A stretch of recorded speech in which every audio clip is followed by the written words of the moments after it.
No, we gotta have this like over here. They do this shit every time because you're gonna be putting them in front of people, and we can't have that because it gives them the ability to attack if they want to. We're gonna need to. Okay. Well, instead of widening it, we can add the back rows to the side because this is. You know what I mean? Yeah. Because this is way too tight back here. Yeah, that looks a little tight. Let's see. Do you think stay back one though? You know what? Yeah, because we're gonna. Yeah, I know because we're gonna have the podium. We're at the podium. That's kind of tight too, though. Huh? Look at that. I I guess we can. wait, hold on. Bring it tighter in the middle. Yeah, I can come in a little. Yeah. Go like bring right. it. Because think about it, you have a lot more room on this side. Yeah, so we can bring these over and scooch these over. Yeah. If you brought this.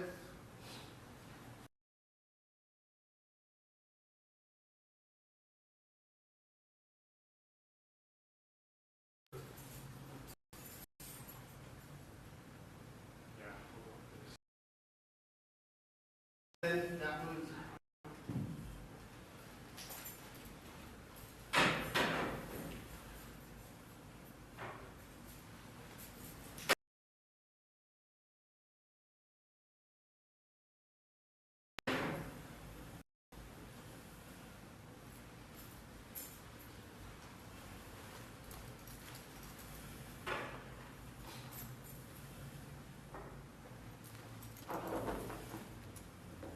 See how that brings it in? And then if we push this. You don't want a little bit of space? Yeah. No, I'm just. You're having these people like touching. I was just trying to get it close. But it did bring it in a little more. Yeah, this we would can be your last seat right here. And then, yeah, I believe we could go up one now.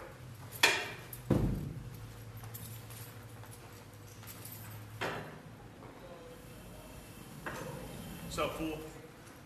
Yeah. Food bar, these chairs, and it's not too bad. It's just they put too many rows back, so we're gonna have to add a row to the side. Yeah, because they put too many rows back, but made it thinner. So we're gonna remove this row because look at how tight it is. So we're gonna take, for example, this row, add it to the side. You know what I mean?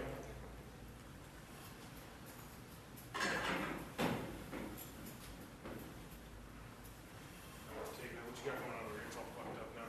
I just gotta stop because remember, we still gotta push this over. I still gotta push that over. There's times the funky when I look at.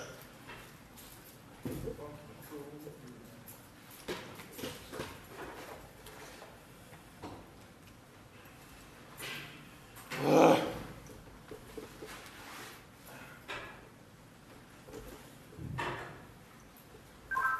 26, you copy? 26. Hey, can you come inside the boardroom real quick? Copy. On and off. And have him do what he did last time. So this one.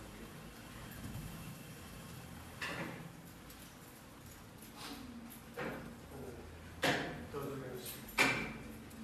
We're still gonna need one more. Oh, okay. I got you. Yes.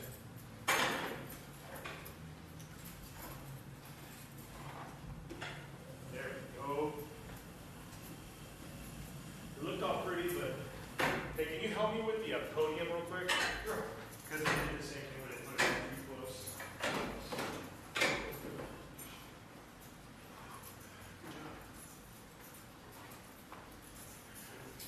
You want to run the wire to the restaurant? Yeah, because we need the podium like right here.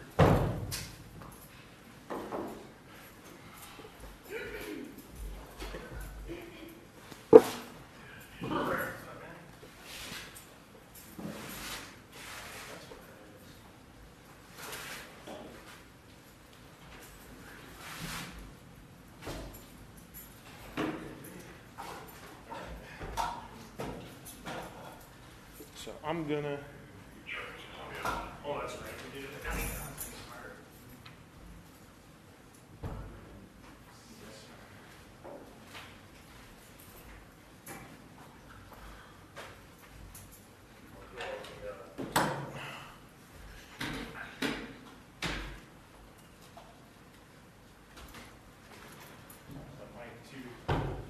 That mic stand, or that mic cord, does it have a lot of slack in it to where we can put it back? I'm gonna plug it.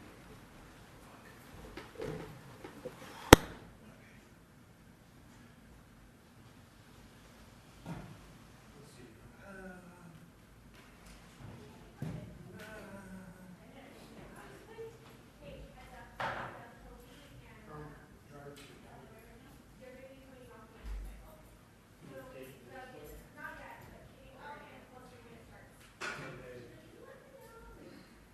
Yeah. Yeah, there you go. So yeah, perfect, dude. Cool. And this dude.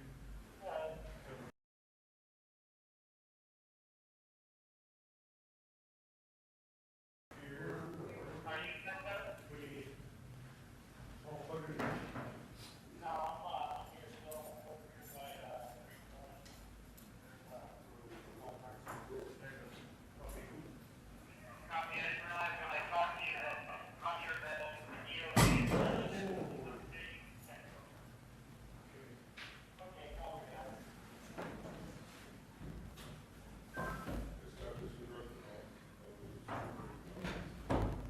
Are we gonna leave it still this close to that? What's up? Are we leaving it still this close? Yeah, probably not. Probably pull it back a little. See them too close. They're too close to work over there. Yeah, that's what I said.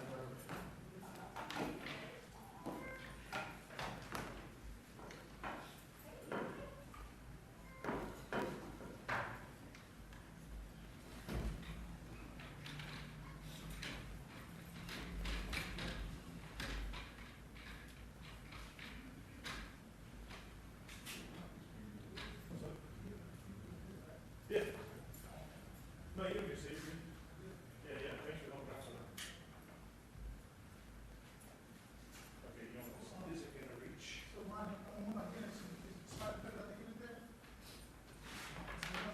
Yeah. They're gonna. I don't think we have that unit, do we? James Alicious, did you bring your unit? Yes. You did? You mind swapping with Amber? Parking spots?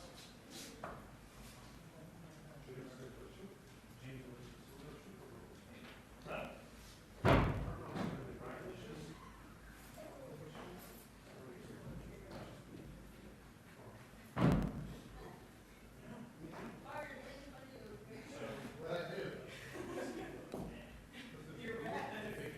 Not bad. What?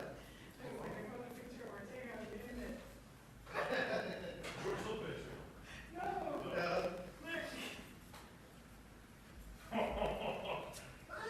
I got PD for it, got this.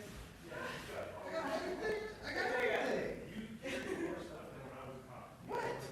Where'd you cut? The only difference is I got everything.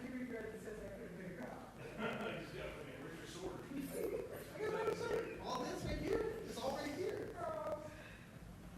I just have that. Get out of these couches.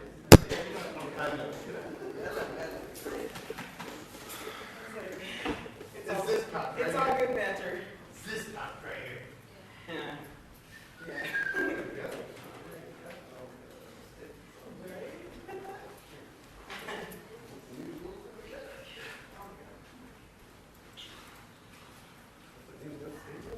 Keep making it easier. That's all I'm saying. Keep making it easier.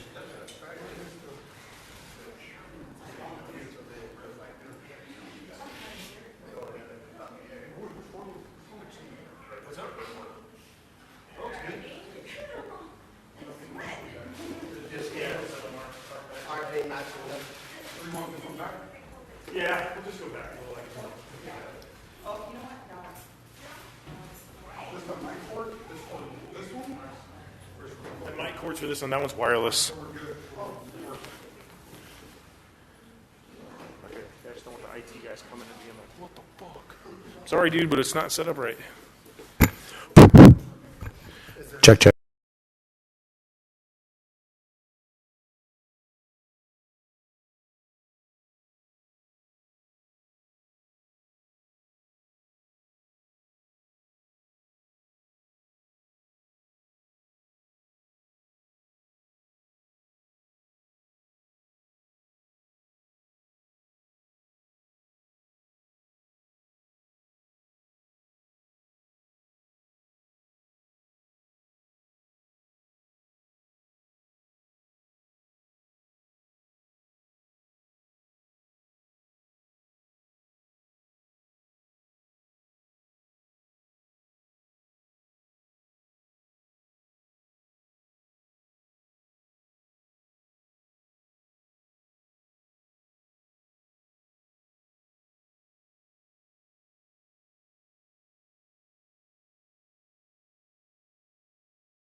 No, it doesn't work good. I think it's running out of ink.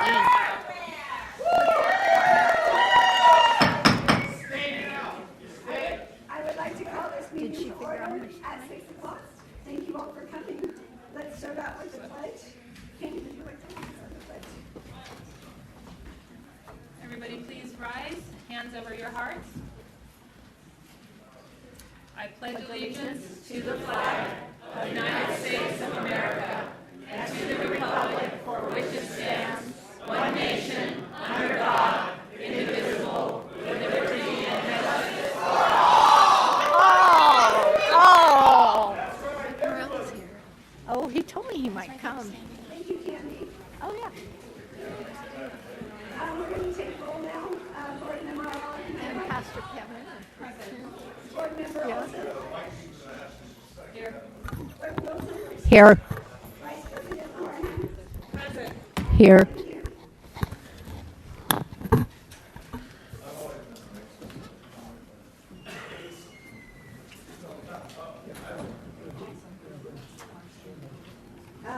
Is there a motion to approve the agenda with flexibility? So moved. Second. Any discussion? All right, we'll call for the vote. Board Member Ayala Quintero. Aye. Board Member Olson. Aye. President Arner. Aye. Vice President Mohan. Aye. Clerk Wilson. Aye. Motion carries. Is there a motion to approve the minutes from June 24th, 2025, and July 8th, 2025, the Board of Education regular meetings? And July 22nd, 2025, the special board meeting and workshop. So moved. Second. I do have a question. Did we get the July 15th? One of them is not in there. Okay, and I'm sorry, and also the July 15th, 2025 meeting. Who made the motion? So moved. Patty did. Oh, sorry. Any discussion? We'll call for the vote. Who was second? Jeanette. Board Member Ayala Quintero. Aye. Board Member Olson. Aye. President Arner. Aye. Vice President Mohan. Aye. Clerk Wilson. Yes. Motion carries. 5-0. Thank you. In closed session, the board unanimously took action to accept the superintendent's recommendation to appoint Douglas Covey to the position of Facilities Project Manager under Business Services effective August 20th, 2025 at step 2 of the management team salary schedule. Des, are you here? You want to come up and say something? Oh, yeah, I'm here with Mary Ann. I just want to say thank you for the opportunity to jump into facilities and start making everything better with all the sites. Thank you. Welcome. Welcome to your new job.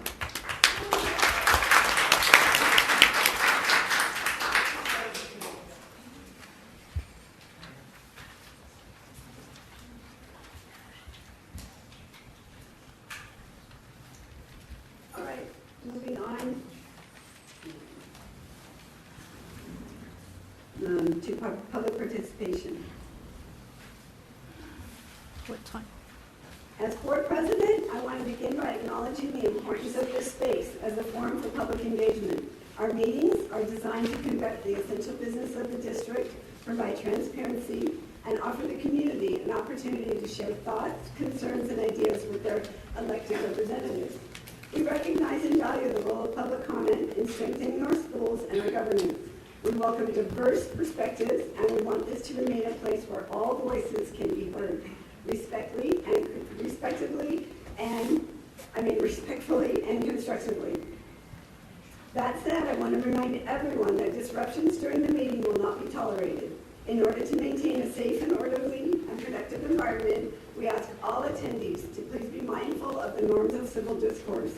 This includes refraining from personal attacks, maintaining appropriate language and tone, and respecting time limits during public comment. If disruptions continue, individuals may be asked to leave or escorted from the meeting in order to maintain a respectful and orderly environment. Our commitment is to listen. Every member of this board is here to serve the students, families, and staff of Redlands Unified. We appreciate your presence, your input, and your partnership as we work together to support the success and well-being of every student in our district. And I just have something I want to say before we begin. First of all, we have how many speakers tonight? We have about 118. 118? 118. A minute? Okay, so time limit will be a minute tonight. Well, we already have policies in place. The original board policy administrative regulation 1312.2 were put in place in February of 1995 and have not been updated in 30 years. I consistently supported an addition of keeping sexually explicit materials out of the libraries and classrooms since I was appointed to this board in 2019. I have the conviction that children should not be subjected to this material. Our public TK through 12 school district must remain a place of learning, safety, and respect for all students. That means upholding standards that protect every child, regardless of gender identity, sexual orientation, or nationality. I apologize, but is this a personal statement or a board comment? Just my personal statement. Then can we do it under board comments so that it's not sounding like, okay. It's just because you're president of the board and it sounds like it's coming from the board. No problem.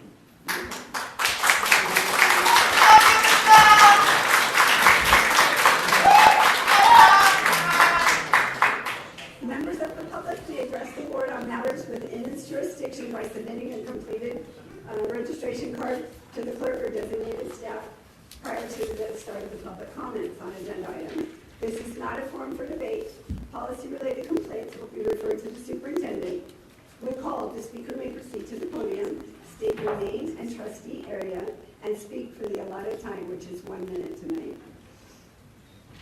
And now, we will have our first speaker.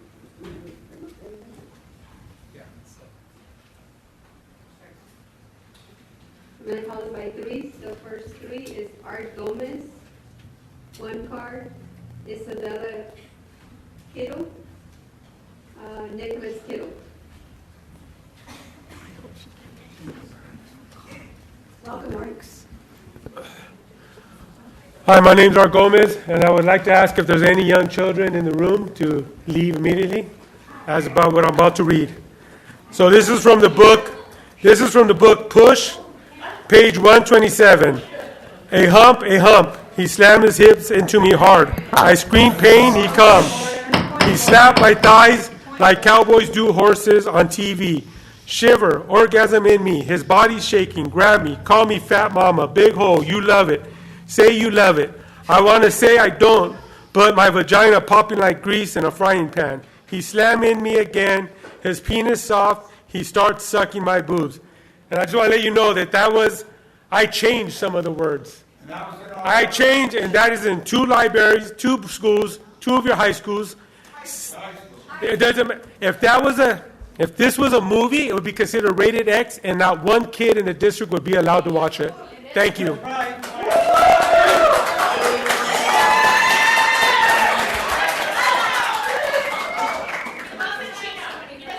Just a point of order. Point of order, before the next speaker speaks, please, really quick. If I could have everybody's attention, please. Oh, hi. Just a second, please. 1 second. I'm sorry, just 1 second. Just trying to make sure that we can know what we expect, okay? When you come to the podium, you're addressing the board. Okay? As soon as anybody at the podium wants to talk to the audience, then the audience wants to respond. So we need to stay consistent with that. Please, if you're going to speak to the board. You have every opportunity to tell the board how you feel. Nobody has any right to tell anybody to leave or to comment or to say something to the audience. You're talking to the board. That is your given right, so please do that. We are going to be stopping speakers if there is disruption, and we will have to clear the room if we have to. We want everybody to speak their minute without being interrupted, so if you need to help us when you come to the podium, don't talk to the audience, talk to us. Thank you.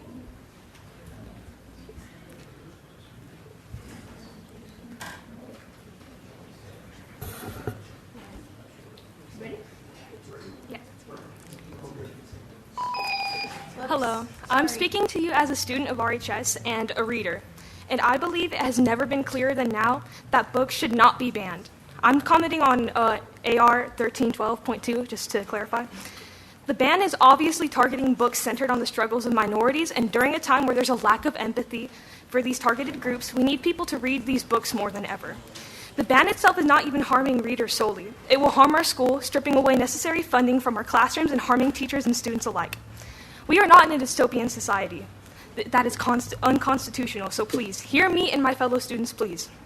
Please keep your hands off our books.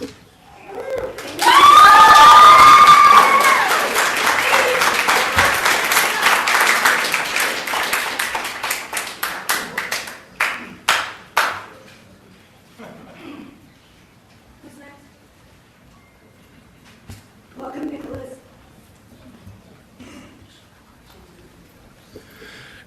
Good evening. My name is Nicholas Kittle, Redlands High School, class of 2025, currently a student at Crafton. I fell in love with reading in Redlands schools. The books I found here helped me understand history, science, and maybe most importantly, people who aren't like me. Some of those same titles are being challenged under AR 1312.2. That is personal to me and to the thousands of students who are still discovering who they are. Across the country, most challenges don't start with a kid or a classroom. They come from organized campaigns, and when policies say remove first, review later, students lose access right away. That's a ban in practice, even if you call it pending investigation. The First Amendment protects our school libraries from removing books just because adults dislike the ideas in them. California law also requires that our materials include diverse perspectives. We should be expanding access, not shrinking it. AR 13.2, as written, invites viewpoint-based censorship with vague terms and automatic removals. That's a litigation magnet and a disservice. The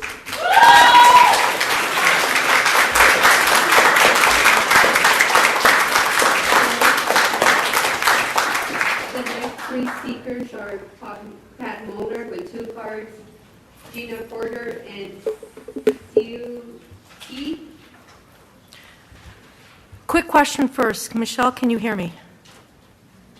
Okay, making sure, because I can't tell from the last couple meetings. In looking at the AR 1312.2, vagueness is a problem in this board. So let's return to a definition that Candy had read before, which is what is obscenity. Things that are considered offensive but lack literary and artistic merit. And if you want a car fixed, don't come to me.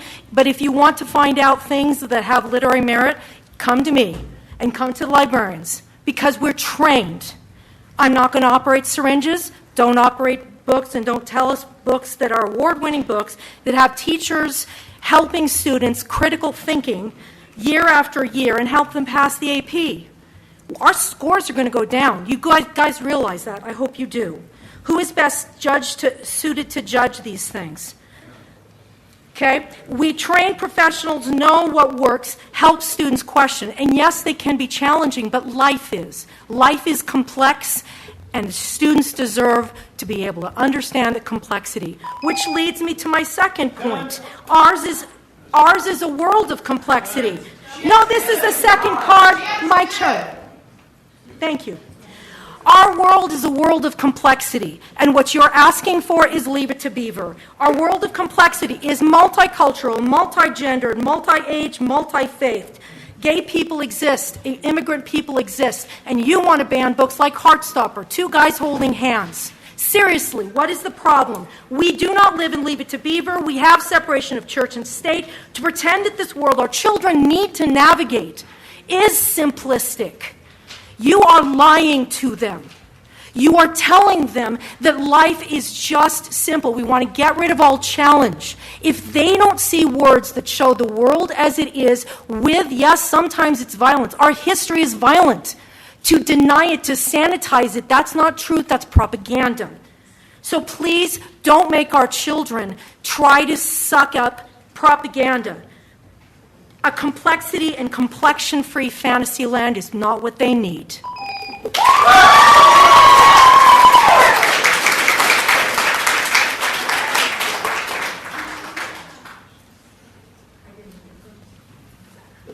Welcome, Gina. Hi. My name is Gina Porter. I'm the teacher librarian at Citrus Valley High School. I'm here about AR 1312.2. As a librarian, as a parent, I oppose any efforts to censor or suppress reading materials. The inclusion of new language creating separate removal and review criteria for perceived pornographic content is especially concerning because opinions about what is offensive or obscene are so very subjective.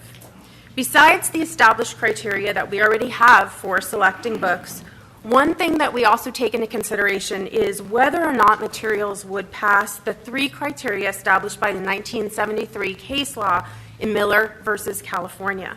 The first set of criteria establishes that whether the average person applying contemporary community standards would find that the work, taken as a whole, appeals to the prurient interest. So that's something that we consider. Thank you. Thank you, Gina.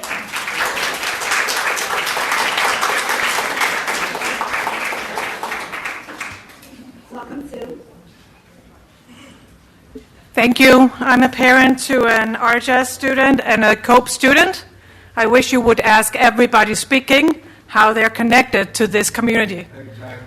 I think what we need is a reintroduction to empathy. Empathy does not mean catering to white Christian boys and their fragile egos only. Empathy means caring for and trying to understand people different from yourself.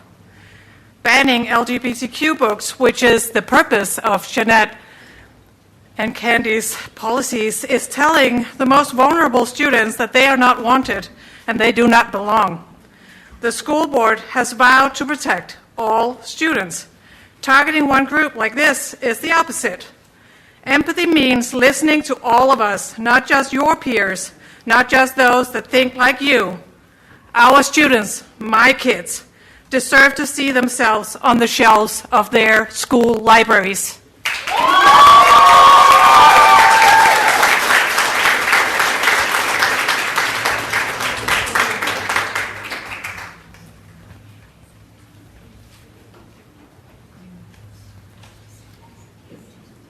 Next, we have Quinche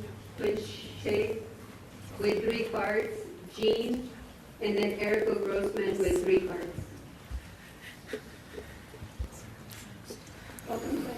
Hello, please hold. Do not start my timer yet, thank you.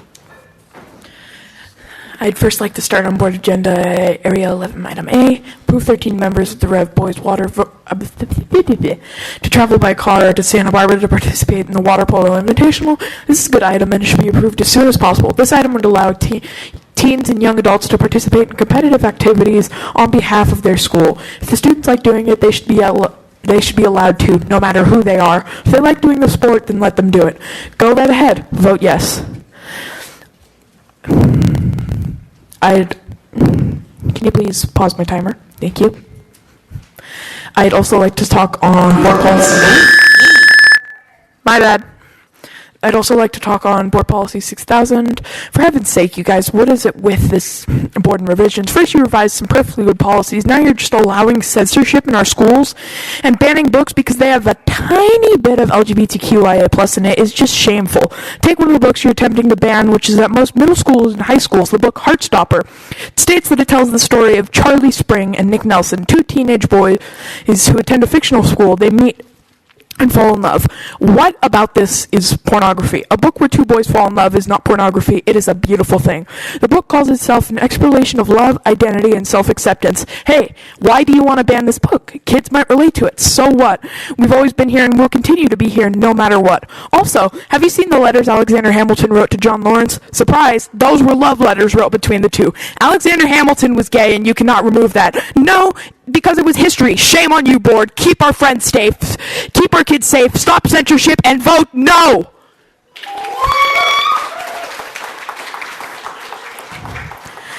I'd also like to talk on item B, also known as 1312.2. Dear gosh, I can't believe we didn't have to fight for this.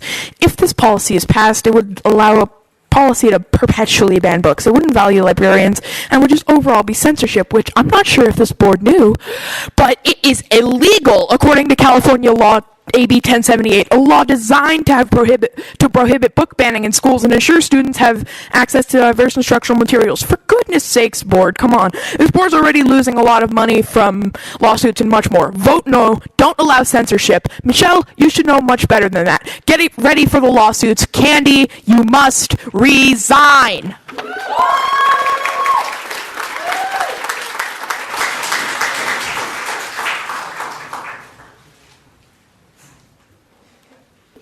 Welcome, Jean. Yes, hi, good evening. I'm representing Area 4 with Melissa. I'm a parent. I'm a retired employee of RUSD. And I'm talking on AR 1312.2. This policy change is unnecessary. We have California Law 2023 AB 1078.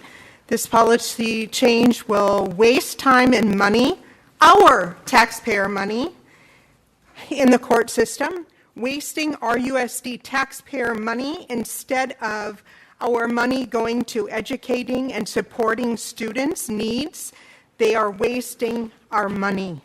This is a clear effort by Candy Olson, Jeanette Wilson, and Michelle Rendler to bankrupt our school system and become privatized, vouchered education.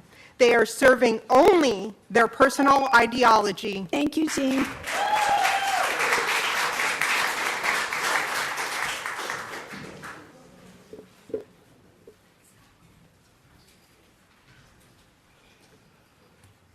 Welcome, Miracle. Thanks. Before moving forward with this book policy, you must disclose the implementation costs and explain how they will be funded. We anticipate a significant number of book challenges across schools.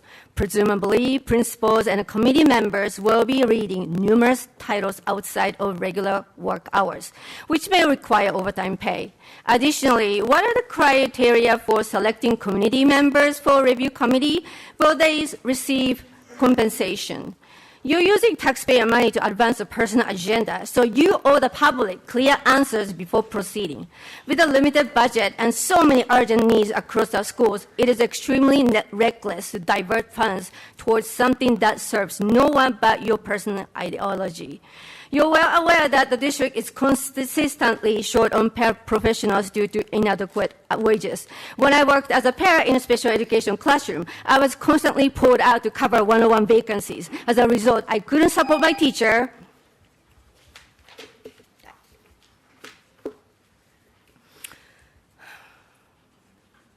The books Candy and Jeanette want to ban aren't pornography. This book tells the story of a victim of trafficking and rape, real atrocities that are still happening today. It's a powerful and appropriate read for high school students. Did you even read this? You're cherry-picking a few provocative lines, ignoring context, and twisting them into something they're not. Your argument is that a book about rape would make students sexually aggressive. By that logic, books containing any violence would make students violent. You're not just insulting students who love to read, you're exposing your own lack of reasoning. Especially ironic, considering today's teens are less sexually active than your generation. You reminded me of a boy in my 8th grade classroom in Japan. When we first started learning English, we received our first English dictionary. He immediately searched for English word that was dirty and sexual, then excitedly declared that English language was extremely naughty.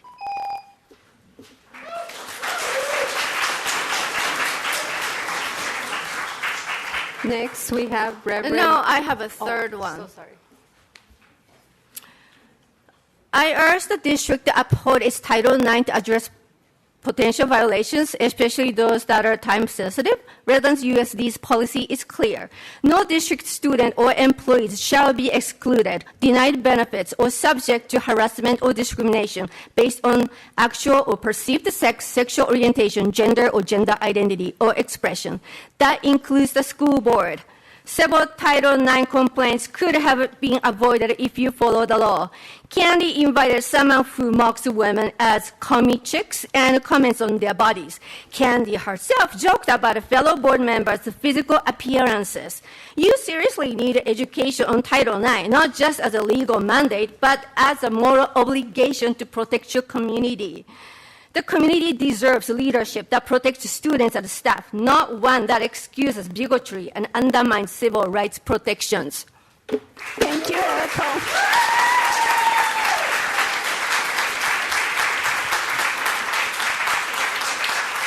Next, we have Reverend Cheryl and Paul Rain, Amy Smith, and Lindsay Schmidt with 2 cards.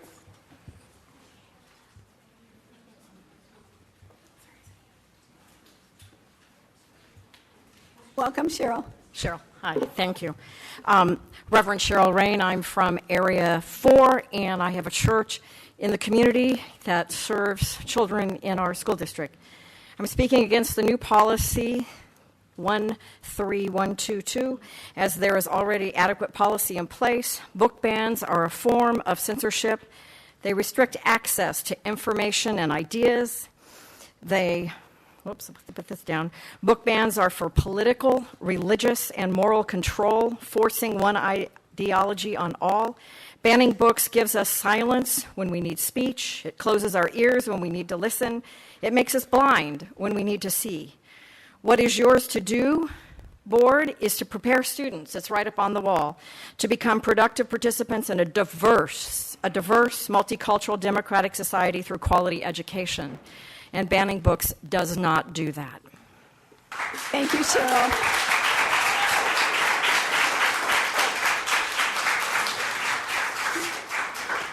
Welcome, Amy. Hi, I'm Amy Smith from District 3. I am speaking against AR 1312.2. I proudly raised 2 children in the Redlands School District, and I'm against this new policy primarily due to the large amount of taxpayer dollars that will be used to fight legal challenges to the policy. Our schools are woefully underfunded already, and we do not need to divert precious resources for something that is already provided for in an existing policy. Thank you. Thank you, Lindsay. Amy, I'm sorry. Amy. Welcome, Lindsay. Council members, as far as AR 1312.2 goes, what is there left to say? Over the past months, countless parents, teachers, students, experts in a variety of fields, including psychologists, scientists, sociologists, religious leaders, librarians, and legal experts, have come up here to tell you that they do not think this change should be made to the book challenge policy for a variety of moral, social, logistic, legal, and economic reasons. These people are the fabric of our society and the backbone of our community. Do you really think they're all trying to corrupt the youth? I know you want to protect children. I have 2 of my own. You were at their school last week. But these changes are guaranteed to cause more harm than they will prevent. These policies have to apply to 5-year-olds all the way up to 17 and 18-year-olds. It's asinine. Instead of listening to these community voices and evidence, you've been bending your ear to voices at the table full of hate and voices from other cities like Chino. Why are they here? Redlands is speaking. We do not want this policy.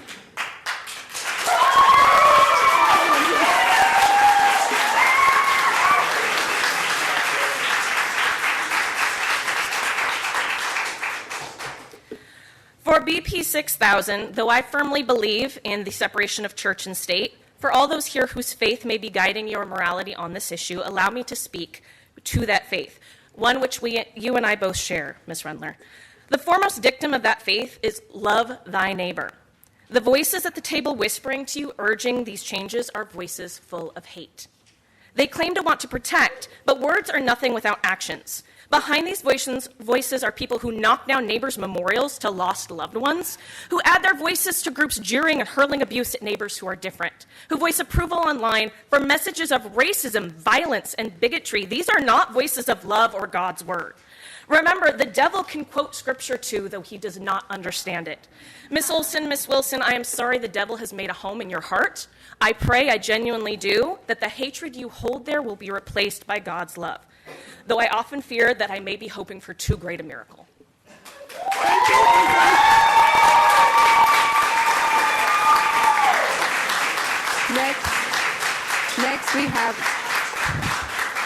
Next we have Lawrence Hebron, Peter Hall with 2 cards, and Joshua Hall with 2 cards.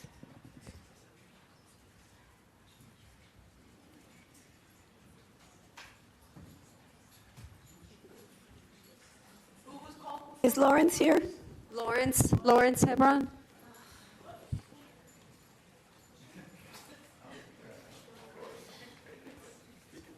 Welcome, Lawrence. Thank you. Good evening. My name is Lawrence Hebron. I live in Area 3 of the Redlands School District. Those who support keeping pornographic literature in our school libraries often refer to the professional nature of our librarians and that we should trust them and the books that they select. Well, they may be professional, but that does not guarantee that they are unbiased public servants. The members of the American Library Association, ALA, recently voted to have a self-avowed Marxist lesbian lead the organization, and many observers have pointed to the association's leftist policies.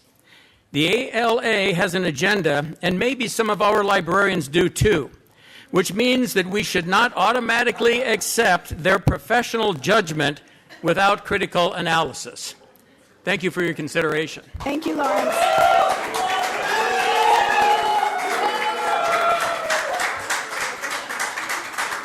Welcome, Peter.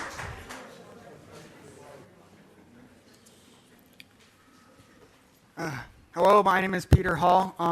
I read some of the excerpts from the books that you guys say the school wants to ban, and a lot of them talk about sexual activities in graphic detail between teenagers or even younger. They describe things like oral sex, anal sex, rape, incestuous rape, and they're very graphic about it. And I think that teachers can talk about subjects like this, especially in regards to that one book called Sold, which is about human trafficking. They can talk about topics like that without letting students get access on unnecessary, obscene, pornographic material. Thank you.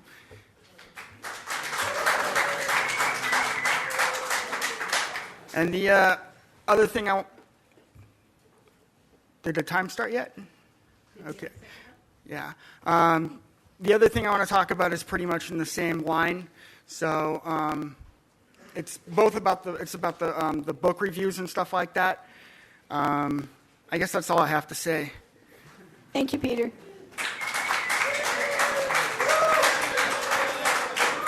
Welcome, Joshua.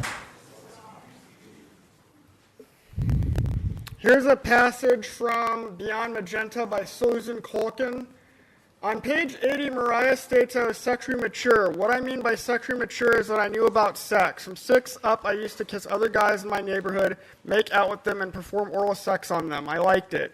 I used to love oral, and I touched their you-know-what. You were young, but that's what we did. Why do we have books like this in the school library? This is not appropriate. Also, I talked to some of the people out there. They were talking about how, like, the book ban is stupid because, like, kids have access to worse things on their cell phones and their laptops and tablets. Well, just because they have access to that stuff doesn't mean we still shouldn't remove these books from public libraries. You're just making an example of why kids shouldn't have smartphones.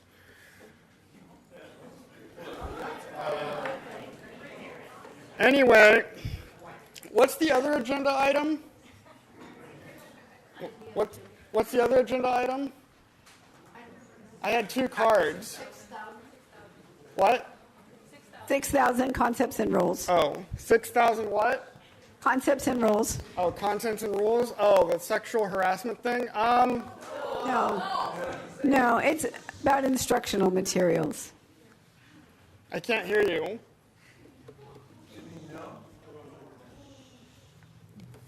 It's the concepts and rules. Oh, 6,000. Okay.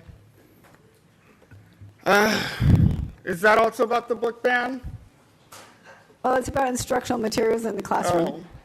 Well, I think that should be up to the parents and the school together. Thank you, Joshua. Next, we have Vince with 2 cards. No, Vince with 3 cards, Jennifer with 2, and Jack Lucas with 1.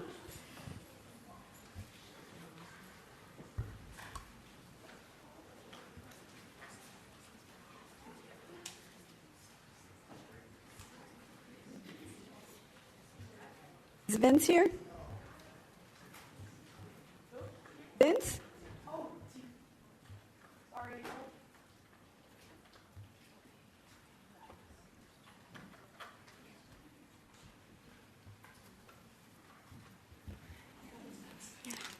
Hi, Welcome. Hi, my name's Vince, and I'm be talking about the AB 1078 policy, which is this policy. This policy is a copy and paste from Chino, where it costs. I'm sorry, excuse me. What policy did you say? The AB 10. That's an assembly bill. Are you speaking to one of our policies? Yeah. Okay. Yeah. Which policy number? I'm sorry. 10. 1312.2. Okay.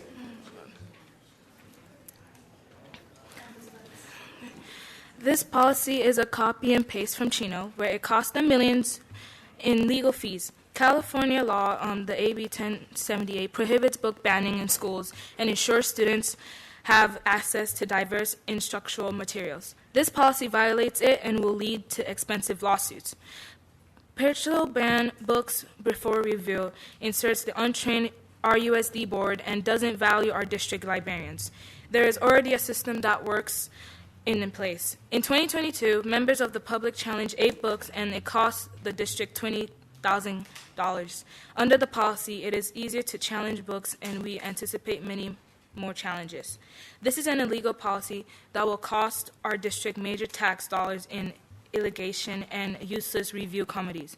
Why are Heartstopper as well as many books getting banned? Heartstopper is the reason I am who I am. Charlie is like me. I've already came out, and I'm a trans demi boy. And what are you going to do about it? Thank you,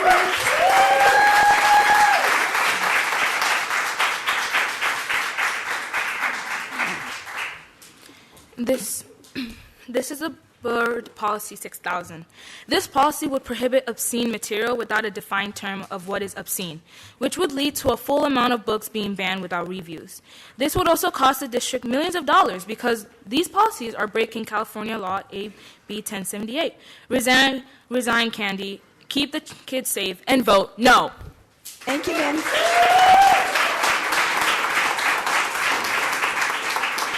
Welcome, Jennifer. Hi, I'm Jennifer from Trustee Area 1, parent of a middle school and an elementary school student, and I'm speaking in opposition to the proposed AR 1312 revisions. This policy will waste lots of resources, time, and money in order to appease a few people who are intent in denying access to age-appropriate materials for others' children. The current policy is sufficient. Redlands parents, students, and employees already noted in a district-run survey that they had access to age-appropriate materials. Their concerns were not with the materials, but instead with addressing bullying, with strengthening extracurricular activities, and with transparency and communication between the school district and them. The fact that this policy, which would involve more of our district personnel in the review process for so-called sexually explicit materials, Section 2, and more people for other complaints, Section 1, means more money taken from our district budget and more time away from serving students. Your job is to monitor policies. There was no monitoring. There was a clear agenda, no input from the community, and we're going forward with what you intended. I have another item. I'm also speaking against the suggested revisions for Board Policy 6000, as it again is a waste of resources. The district's current education program does not include pornography or erotica, and instead, this is an attempt at overreach into the educational expertise of teachers and librarians and district administration, and it distracts from the actual work of day-to-day learning of our students. I urge the board members to read through the Redlands USD survey results, talk to their community, read their emails, reach out to people who have different views on this issue, and focus on doing the necessary work of ensuring students are able to learn and that the superintendent and all employees can do their jobs. Thank you. Thank you, Jennifer.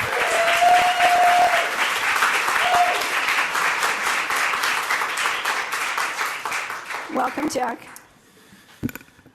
I'm Jack, and I'm from Area 1. Michelle, I need you more than anyone else to pay attention to my address. As hard as these meetings may be for you because of the language used against you at each one, we're picking our words carefully because we understand the precedent you're setting. If you didn't want to be seen as equal to two fellow board members who view queer and transgender people as viruses, if you didn't want the approval of their fanatical followers who thrive on opportunities to create a chaotic scene at each meeting, if you didn't want to give credence to Take Back the Classroom's book banning wish list for the district, which applies a red flag warning to books simply for depicting LGBTQ+ content and quote-unquote progressive propaganda, if you were on the side of the highest stakeholders, the students, if you understood that they could easily find ways to work around these costly policies, making the clear goal to keep them ignorant of the targeted subject matter futile, you would be voting no on items B and D as well. Thank you, Jack. Next, we have Kevin O'Connor with 2 cards, Catherine Hayes with 2 cards, and JB with 2 cards.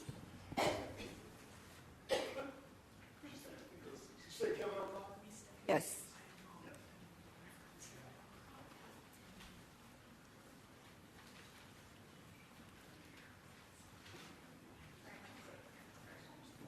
Welcome, Kevin. Kevin O'Connor speaking on 11B and 11D. I'm the pastor, the church in District 5, but we have families and students in all 5 districts. My hope and my prayer is that when it comes to banning porn in the schools, I pray that it would be a unanimous vote that would happen. Why a unanimous vote? Because it affects more than just the students. When young people start reading porn, they will act it out somewhere. I've been a pastor for decades. Do you know how many kids go home and they practice on their little brother or little sister when it gets graphic in this way? Do you realize what's happening to people within that realm when we allow it within our schools and give permission in that? We are affecting the whole society in that realm. So, D, what do we do about this? What concepts should the board have when it's looking at the things that they're wanting to do? We do need to look beyond just the school years. You need to look at how some of the things you allow because you're wanting to be permissive and let certain people feel like they have certain rights to have whatever they think the world is offering. In our church, we have 28 community groups. They're AA, NA, SA. Do you know what SA is? It's Sexual Anonymous. And because of these groups and all the Al-Anon groups, the support groups, you'd be shocked how often pornography goes back to part of the issues that they've all dealt with when they deal with these things. Don't activate that which will destroy our community. Let it be unanimous. Thank you, Kevin.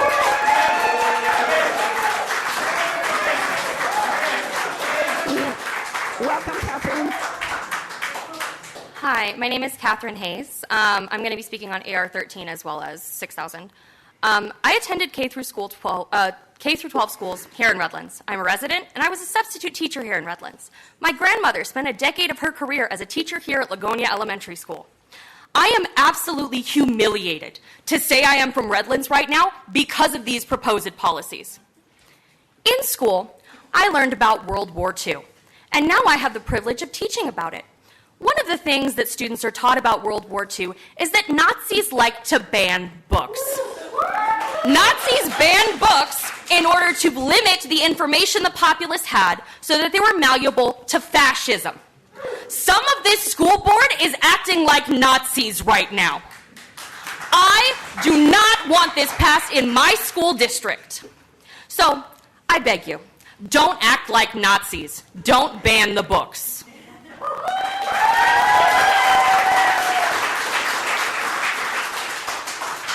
Now on to Policy 6000. I do not believe you are qualified to determine what is obscene.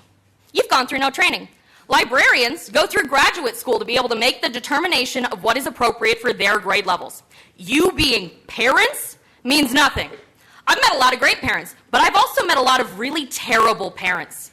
And I don't want them to determine what students can read in this district. There is already policy for this. This does nothing but marginalize students further and get rid of diverse voices and cost the district millions that should go to teachers and students. This is a stupid idea, and I can't believe we have to debate this. Thank you very much for your time.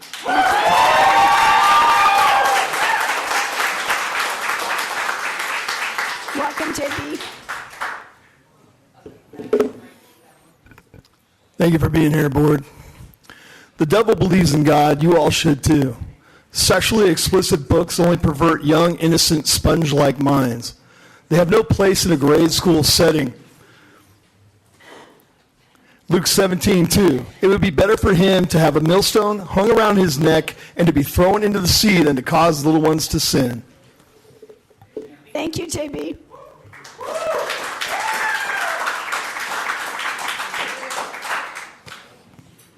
Next, we have Joseph Cohen, Rebecca Acosta with 4 cards, and Aya with 1 card.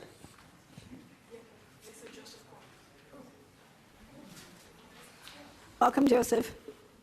Hello, board. I'm sorry. I just have one item on the orange card, I think, right? Yeah. Okay. Right. Yeah, and the fact that you can stop my time now.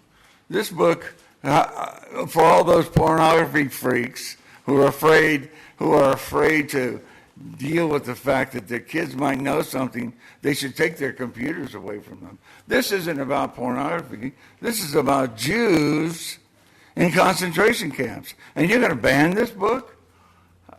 Does that make sense? I know it makes sense to some of the people in this room, but it doesn't make sense to the majority of the people in this country. Banning books, period. I fought in the war to keep this country safe. How many of these guys did that, man? Okay, how many of those guys did that? How many of you are? Where'd you serve, guys? Thank you very much. My time's up. Thank you, Joseph.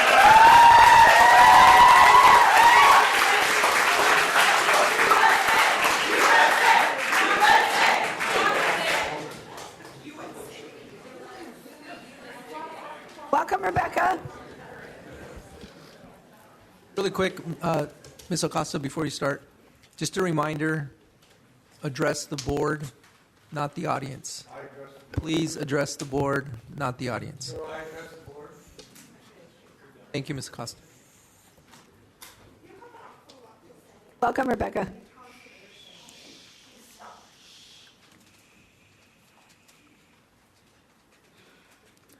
I was speaking on BP 9323. This was back when we had 45 seconds. But it was once explained to me by the superintendent that the speaker's time to speak works on a sliding scale, depending on the number of speakers. Fewer speakers, more time. More speakers, less time. However, I noticed that at our last meeting, when we only... Excuse me, Rebecca. Right now, we're speaking on agenda items. Yeah, this is an agenda item. It's BP 9323. It's on the agenda. I can point it out to you. You're speaking on 9323? Mm-hmm. Right now? Okay. It's under community input, BP 9323. It's just an information. But it's still on the agenda. Oh, it's not an agendized item. It's on the agenda, which makes it agendized. Where's she talking? I have a number, board policy, it's on the agenda.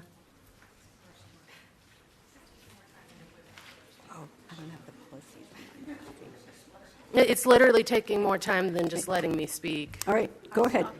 Thank you. It was once explained to me by the superintendent that the speaker's time to speak works on a sliding scale depending on the number of speakers. Fewer speakers, more time. More speakers, less time. However, I noticed that at our last meeting, when we only had 50 speaker cards, a record low for current board meetings, we were still only given 45 seconds. It seems like despite it being part of your job description, you do not want to hear us. I don't know about you, but I simply cannot pick and choose which parts of my job I get to take seriously, Michelle. So why is it that you do? Is it perhaps that you don't like that what we have to say, since it challenges your mental narrative, that you're doing what the people want? Despite that at the last meeting, we had at least a 5-to-1 turnout, usually higher against your voting pattern. You do not listen. The least you could do is give us longer than a fart's length to talk. Thank you.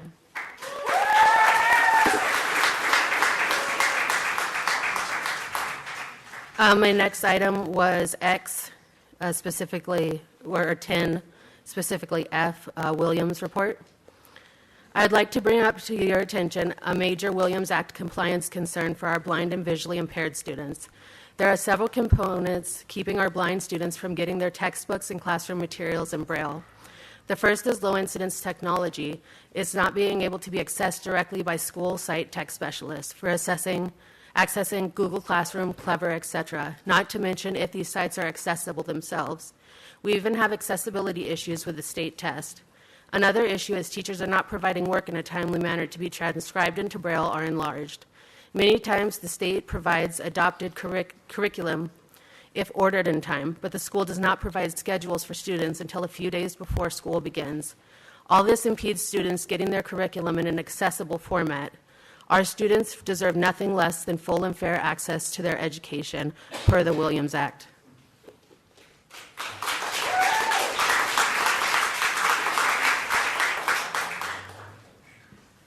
And then I'd like to speak on AR 1312.2. I would like to first ask how this new policy seeks to save us money when we are now paying the superintendent and high-level administration to read books during salaried hours. Also, for non-perceived sexually explicit books, we are paying a committee quite similar to the committee we already had, minus the board and cabinet member. How are we adding more and more steps and somehow subtracting dollars? Again, as should be my right as a parent in this district, where is the rubric for me to look over? Better yet, where is the list of books that Candy promised us so long ago? You all ran on wanting us to have a choice and to be informed about what the district is doing. I want to be informed on what you're doing. And I'm going to speak on BP 6000. I asked you before and I asked you again, please provide us with a list of the adopted curriculum with pervasive pornographic, erotic, and graphic descriptions of sexual violence. The adopted curriculum. What level of journeys has the full spread in it? What Singapore math level has the rape scene? I'd like to make an informed decision, yet you hide behind buzzwords that hold no meaning for me anymore because you say them about everything. I cannot make an informed decision on thin air. I require substantive proof. One of the things you say in your policy piqued my interest, and that's that the board encourages discussion among administrators, teachers, parents, and the board itself to facilitate such determinations. But you do not encourage discussion or discourse even in making this policy. How then are we to be assured that any actual discussion is going to go on into making these decisions about our students' curriculum? Thank you, Rebecca.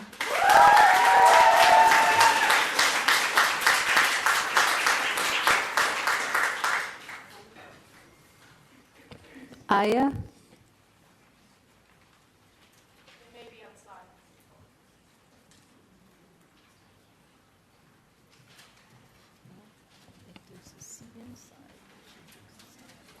Can we see if Aya is outside?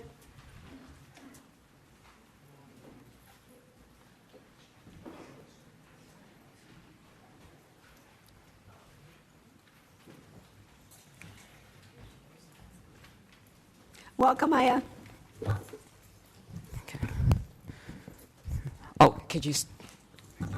The timer is already okay. Okay. So, every single month, I have to come up here, say the same thing everyone else is saying, and then I say my biddings. Every single time it drives me mad because no matter what we say, you never listen. I have to be honest, I'm so tired of this crap. And I'm sure you're tired as well, Michelle. I'm sure some of the donors feel this way too. Why are we spending so much money on candidates who are in no way a worthy investment? Like candidates who just can't shut up about being a Nazi. So I have a proposal, Michelle. I want you to take a stance. In the 2 or so years until when you'll ultimately be replaced, at least do something that can mitigate the damage you've already caused. It won't solve our real issues, that being our board and the school system. But remember, we can be more annoying to you than you think the more this goes on. To all students listening, I say this.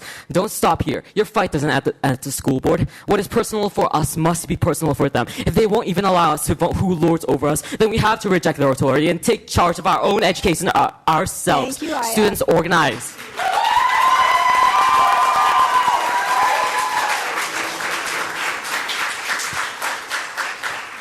Next, we have Tricia Keeling with 2 cards, Cindy Nordstrom with 2 cards, and Jay Raquel with 2 cards. Welcome, Tricia. So, good evening. I'm here from Area 4, and I really do wish that others would say where they live in this community, because we have a number of extremists here from Chino and parts of LA. I actually live here. I'm here tonight because I'm a parent of an 8th grader, a recent graduate, and I believe in the right of every student to learn and to think freely. Book banning has no place in Redlands Unified. Book banning policies will drag Redlands Unified into endless lawsuits. Look what just happened in Florida, of all places. Wasting our time and draining our hard-earned tax dollars instead of investing in our kids. We need to keep our dollars in the classroom and not in the courtroom. We already have a policy that works. The same people trying to censor our kids here tonight, most of them have no stake in this community, but they challenged 9 books in 2022, and it cost our district $20,000. How much is this policy going to cost our district? Everyone in Redlands knows that censorship is not leadership, Michelle. There.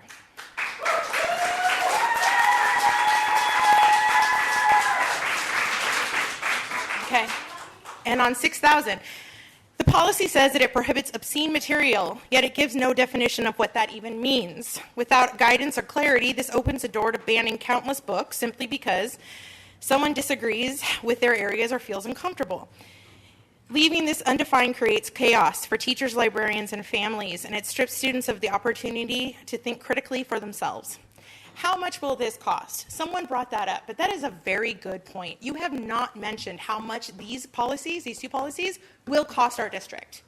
If 9 books cost $20,000, how much will it cost now? How much will 300 books cost?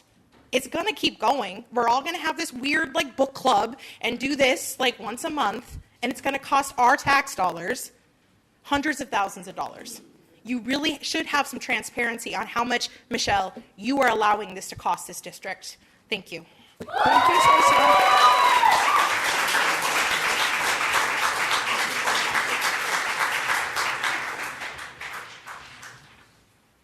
Welcome, Cindy. Hi, my name's Cindy. I'm in Trustee Area 5. I'm going to speak first on the complaints concerning library material. Book bans are un-American. This policy will be challenged. You're wasting everyone's time. These books will eventually be put back on the shelves, just like in other school districts that tried the same shenanigans. This policy is not about parents' rights or protecting kids. Parents can already decide for their own child what they have access to. We don't need an extraneous policy to trample the rights of every other child whose parents want them to be free thinkers. Kids see themselves in these stories. In some cases, these books are lifelines. In America, we celebrate free speech, independent thinking, and equality. Trying to limit or remove freedoms is not patriotic, it's censorship.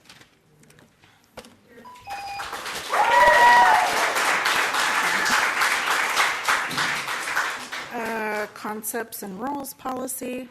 We already have a law in California that prohibits school boards from banning instructional materials like books based on their inclusion of diverse perspectives, particularly those related to race, ethnicity, LGBTQ+. There are provisions to recoup costs and penalize school districts that willfully fail to provide sufficient standards-aligned materials. Looking at the books that have already been challenged, plus the other ones that are, we know that you're targeting,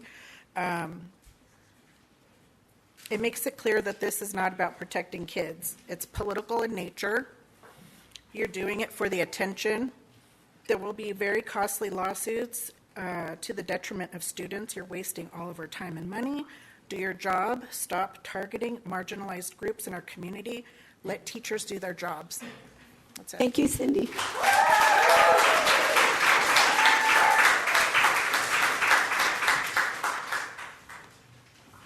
Welcome, Jay. Hello. I'm from Trustee Area 4. I'm speaking in opposition of AR 1312.2, Agenda Item 11B. I graduated from a nearby public high school in 2013, earned 2 degrees from UCs, and today I'm a research specialist for the state. I say this because I believe in the virtues of public education, and I also understand the demands of public service. And I also understand that the innocence of children is important, because when I was a senior, the principal was having an illicit relationship with a female student. However, predators are real, but banning books only silences their victims. Qualified librarians vet the literature, and a wholesale book ban goes against California law AB 1078. And speaking as a fellow public servant, even if there are people in the state or even in this room who may be completely opposed to my views, if I let my personal feelings affect who I decided to help, I would not be a good public servant. This ban silences victims and erases the experiences of minorities in a district that serves over 70% minority students. It is going to waste taxpayer money, and it does not serve the public interest. Thank you. Thank you, Jay.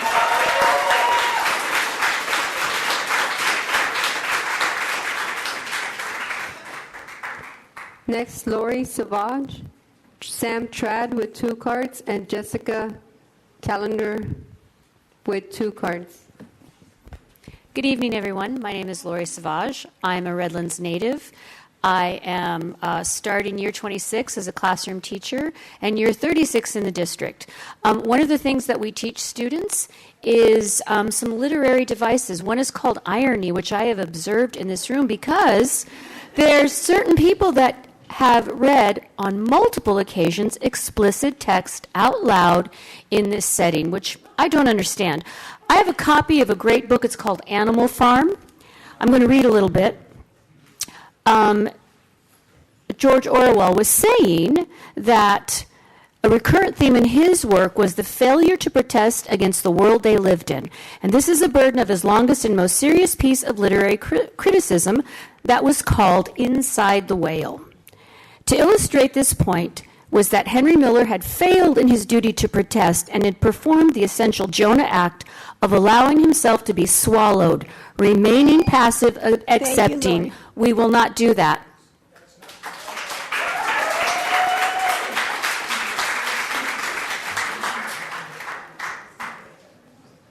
Welcome, Sam. I am a parent in this district, and AB 1078 is a law. It is no longer an assembly bill, it is a law, and this policy violates that law, and it's going to cost our district millions of dollars. My kid's middle school drama teacher left our school district for San Bernardino. I didn't talk to her directly, but what I heard was she can get paid more, and she's so sick of these policies. You're creating bureaucracy. You're policing our teachers, principals, and librarians. If somebody complains about any book, the principal's going to have to pull it. How are teachers supposed to teach their classrooms when they're teaching on a book? Maybe they're preparing their AP students because it's on the AP list, and someone complains about it so they can no longer have that book in their classroom. What about the principals who are going to have to pull it? You don't even define obscene, and yet Take Back the Classroom, a group that's friends with Candy and Jeanette, has earmarked 360 books already for our school district. This is what they're going to be spending their time on, and it's going to be draining our schools of funding.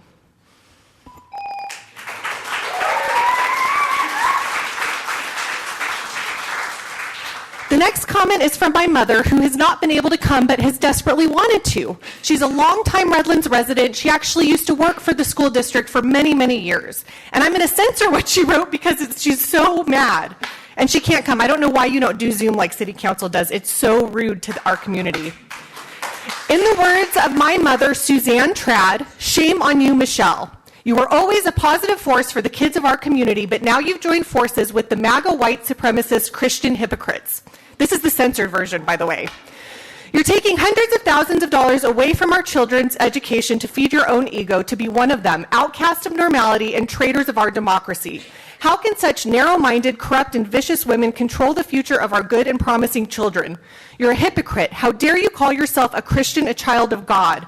Vote with Patty and Michelle. Do the right thing. The board has paid out millions to victims of sexual predators, and now you three are hurting our children to feed your own egos, costing hundreds of thousands of dollars in legal fees. Vote win. Thank you, Sam.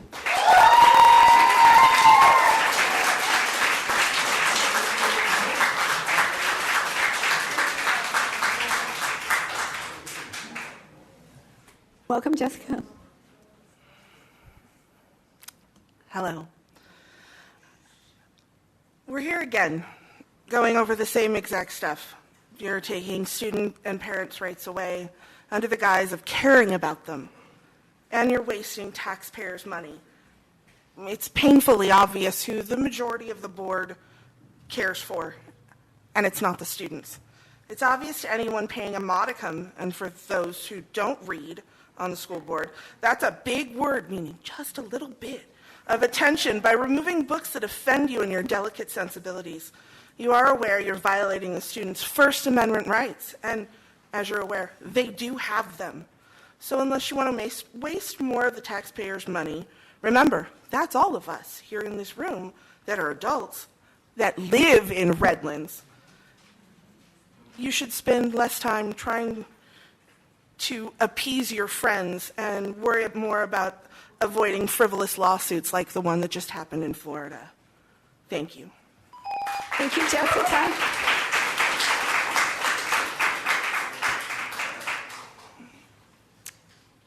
I'm a very educated woman. I know. Some people may go, oh, sure she is. But there are many books that have been banned and are being banned through our school districts. The book Night by Elia Wiesel, who was a Holocaust survivor, talks about beatings and hangings that he experienced. Brave New World talks of sexual experiences and exploitation. Hamlet has often been banned in our schools because of Oedipal complexes. Yet, you're not finding these books obscene. Why are you cherry-picking them? Excuse me, folks. According to Miller versus California, to be considered offensive, a publication must be taken as a whole and have no serious literary, artistic, political, or scientific value. So the Miller test is how you're supposed to check these books. So let the Miller test be how you check these books. Thank you, Jessica. Next, we have Karina Estrada, Aaron Fernando, and Jeff Pogge.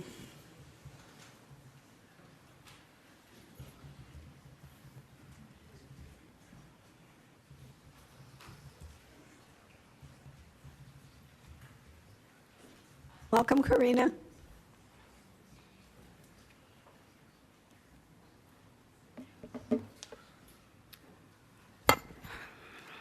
Good evening.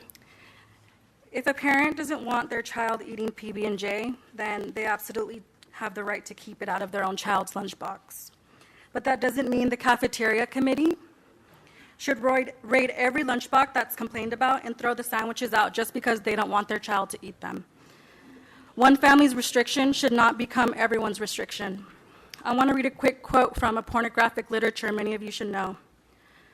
There she lusted after her lovers, whose genitals were like those of donkeys and whose emissions was like that of horses. Actually, that's from the Bible, Ezekiel chapter 23, verses 20-21. If the argument here is that books with sexual content don't belong in schools, then let's be consistent. Because by that standard, the Bible would be one of the books that would be pulled from the shelves. So here's the truth. Banning books isn't about protecting kids from sex. If that were the case, they'd throw out the holy book. Banning books is about censorship, control, and fear, but let's call it what it is, a waste of time and taxpayer money.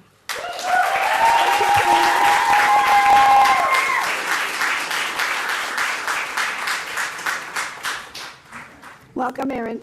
Hi, Aaron Fernando, Area 2. here again to talk about the book bans. So, you like to claim again and again that you have these policies, that you and these policies are not anti-LGBT. Others have already given plenty of examples of why that's a laughable claim, but okay, I'll humor you. Let's say you really don't want to discriminate against LGBT kids. Why don't you put your money where your mouth is? Why isn't there any language in this policy that explicitly states that the use of the policy to discriminate against a protected class won't be tolerated? Why is there no language in the policy to punish people who use this policy to attack protected classes? Why isn't there something in your rubric to consider that if something is being banned for being pornographic, would the same scenario be considered pornographic if it were a different sex couple? These are things that should be in the policy that would be very easy to put in if you actually cared about LGBTQ kids, but we know you don't care. Thank you, Aaron.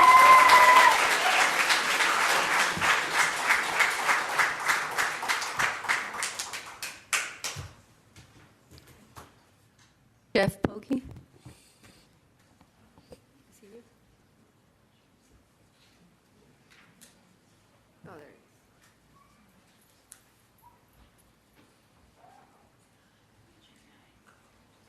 Welcome, Jeff. Is this on? All right. Thank you, Board, for your work. Thanks, staff, for showing up and helping us. Board President Rendler, you allowed this travesty to happen. I repeat, a very disturbing element of the proposed library materials change. Please listen this time. Any member of the district can initiate a challenge. Why? Why any member? So any disgruntled ideologue can run the district. Not your board, President Redland. Not the facts, not the past, not students, parents, teachers, not librarians. But any ideologue whose disturbed personal fantasies ignore facts and reason. You, President Rendler, have one last chance tonight to right this wrong. Tonight, I pray you take it. Thank you. Thank you, Jeff. Next, we have Edgar Alvarez, Angela De La Rosa, and Andre Myers.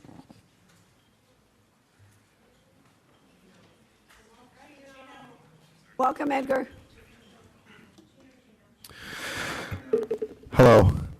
My name's Edgar Alvarez, and I'm just appalled that we have to come here and talk and oppose a policy that is common morality. It is common sense that pornography, we all heard the first speaker and the context that was in that book. We heard the language that was in the book. Is that honestly something that we need in libraries, our children's exposed to? Absolutely not. So I applaud the board members that are standing up against this. There's a lot of defamation of character on your guys' end, but I applaud that you guys are standing strong to protect the innocence of these children. It is just I'm beside myself just to think that we would approve and condone these kinds of books in schools.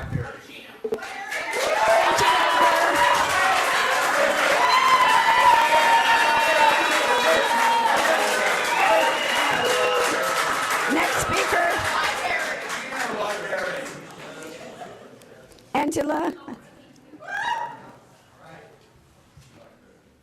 Welcome, Angela.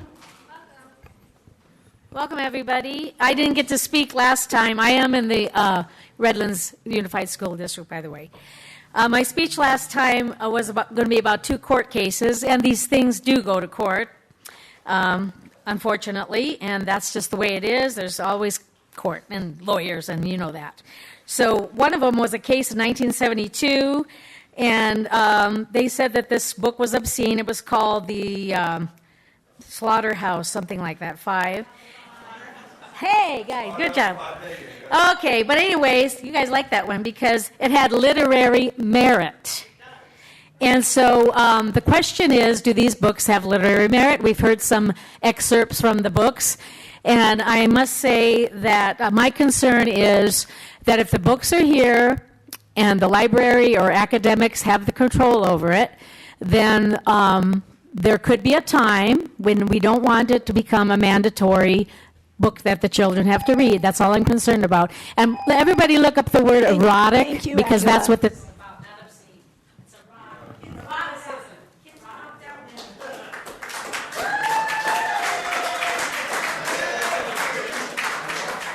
Welcome, Andre.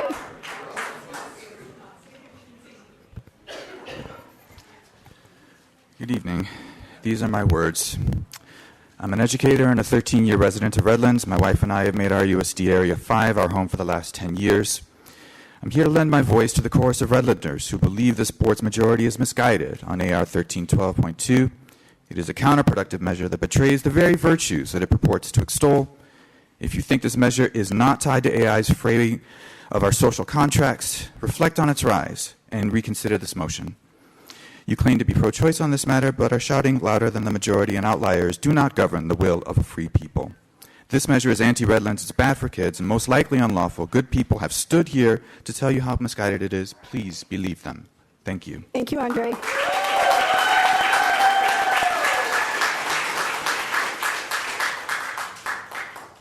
Next, we have Crystal O'Brien, Mark Laird with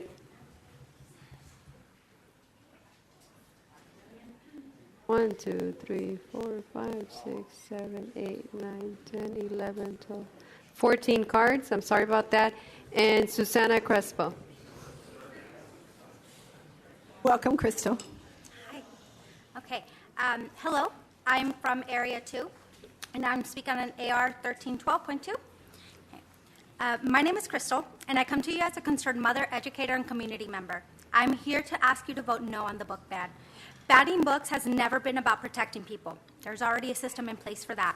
In fact, it has historically been used as a tool to control people and deprive them of knowledge. And if you would open up a history book, you would find that those who have tried banning books have never been on the right side of history. I also want to remind you that you are here to serve the best interests of all students in our community, keyword being all. And to those of you who simply say this isn't a book ban because parents can just go to Barnes & Noble, I say this. You clearly have not been in our schools or community. If you had, you would know that many parents don't have the necessary resources to buy these books. Or perhaps you are aware of this, and you just don't care because power and control mean more to you. So which is it? Are you here to better the lives of our students? Thank you, Crystal.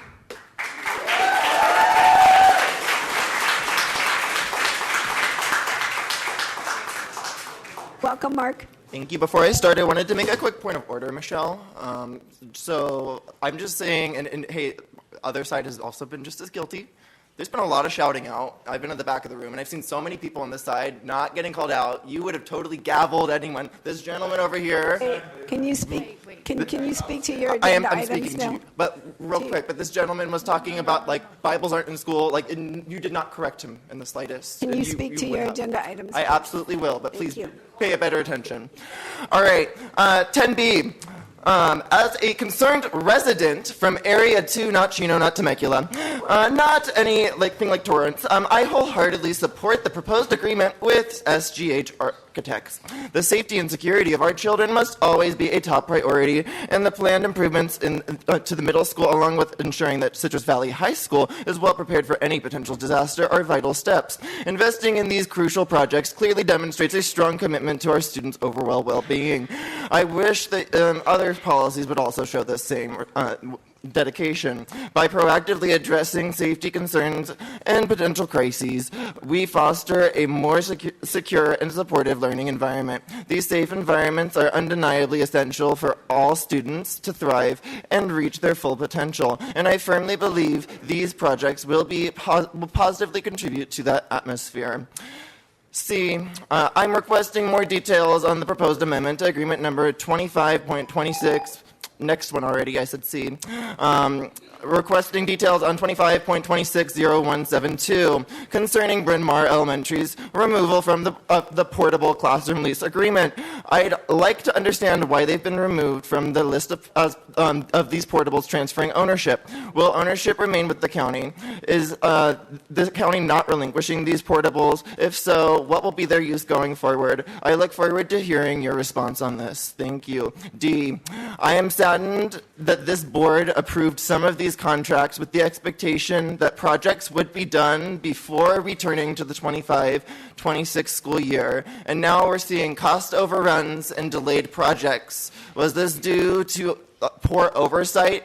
I know that many of our school sites have gone back to school this year, and there's been construction all over. Principals have been having to make adjustments.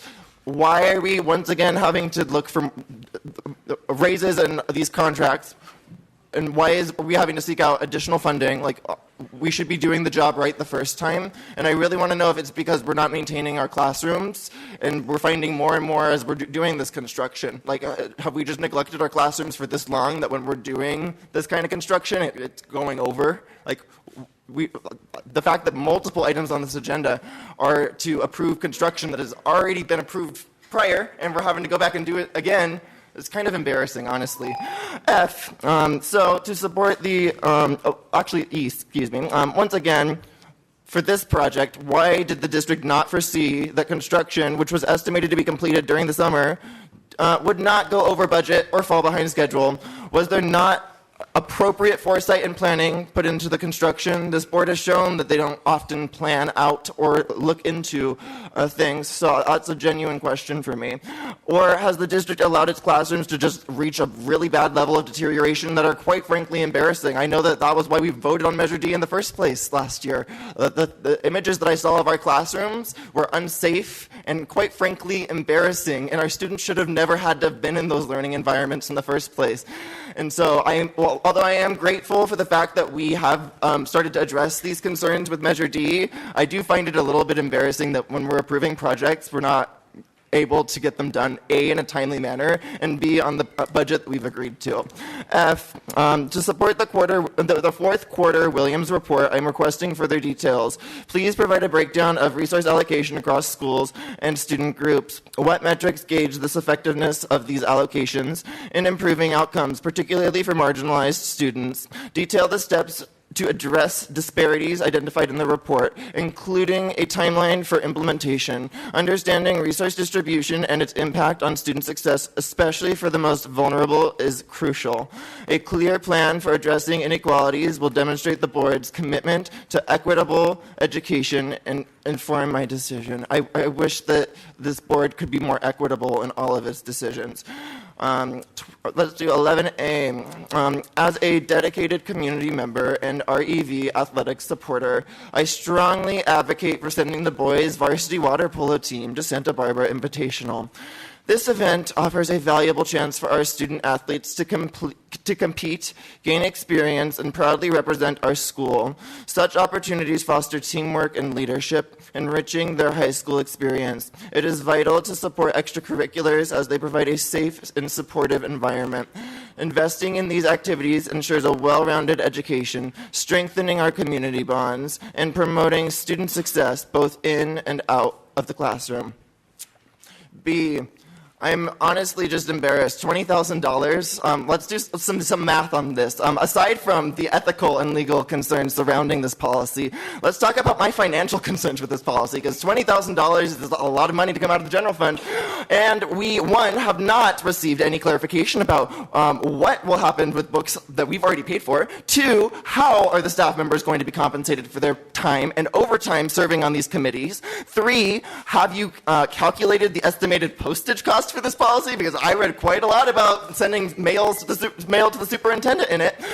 Four, how about the litigation that we're going to be paying out of our general fund? We have not heard about any of these estimated costs, even though you deemed it necessary at our last meeting to appoint legal counsel to the board out of our general fund. Why are we so worried about that? Sounds like we've got some legal problems coming up. Partially this policy that we're going to be passing, and it's really embarrassing that we don't have that foresight.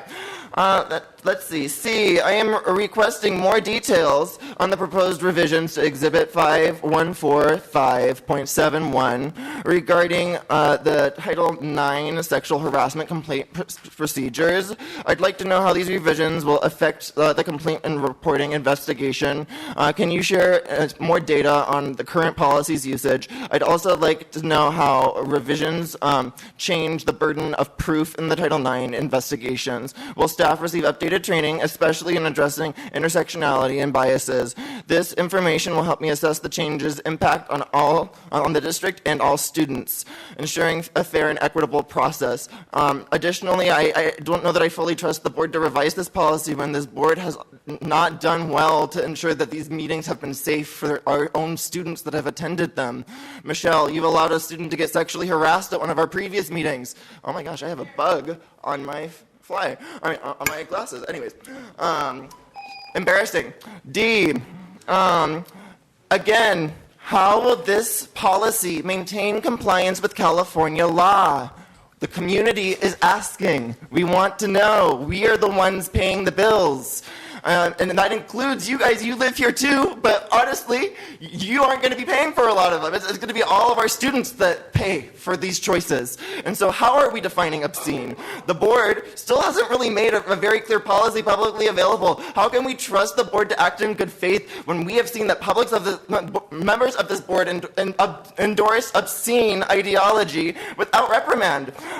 Where is the public definition for rebellious? How can we ensure that the board acts in good faith when certain board members like Candy don't keep their word to answer their constituents as they promised? I'm still waiting for a response from you, Candy, for about a month now, because you said that you were happy to hear my concerns and to answer them. Where is my response? That sounds pretty rebellious to me. All right, E. I am concerned about the costs of out-of-state professional meetings, especially given our budget. How will these expenses be covered? Are we prioritizing these trips over essential student resources like updated textbooks or classroom technology? It's important to consider if these meetings provide more value than other resources. I also worry about fairness. Is there a transparent process for selecting attendees so everyone feels they have an equal opportunity? I work in public schools and I see how often our teachers don't receive the training while people at district office do. Is that what is going to go on with this? Like, who are these out-of-state trainings for? Also, how are we going to continue to pay for out-of-state trainings in the future if we're spending all of our money on legal litigation? How will the knowledge gained be shared effectively with all staff? We need to ensure that these meetings measurably improve student outcomes. Professional development spending should not compromise crucial programs. 12A. I advocate for approving professional growth stipends for our classified staff members. I'm actually really happy to see this one on the agenda. They are essential to our schools, and their development directly impacts our student outcomes. Stipends empower them to upgrade their skills and ensure that we're able to attract the best candidates. But also, even though we're approving this, I am worried that other reasons are going to keep us from attracting the best candidates. And so I am grateful, though, that we are giving our classified staff members a raise. They probably deserve more than what they're getting, but I am really grateful that, to see this item on the agenda. This is one of the few items that, honestly, I felt really happy to see. So I'm going to commend you on that and thank you. But I was a little bit concerned on the next item, which is B. I did see, though, the proposed details on salary revisions for the management team.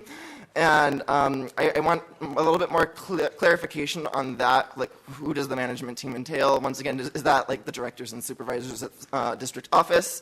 Although, you know, I do feel like they deserve to be fairly compensated. I would like to be provided with a detailed breakdown of what these salary adjustments will be for each person. And also, I do still believe, even though those roles are important, we should be serving our students first, and we should definitely be serving our classified staff members and our certificated staff members first and foremost at our school sites before we give them raises.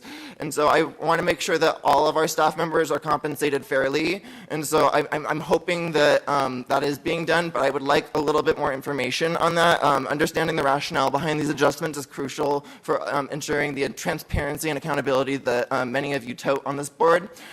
And I am now done. You can now stop listening to me talking. Thank you. Thank you, Mark.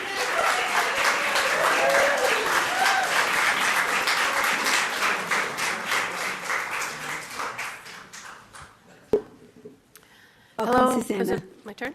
Yes, welcome, Susanna. Thank you. Hello, board. I'm new to this discussion. I just found out yesterday, and I told my son on my way over, I'm going to protest. The board is looking to ban some books. I can't believe it. He's 8 years old. He's at elementary school in Redlands. I'm a parent also of a child at RHS.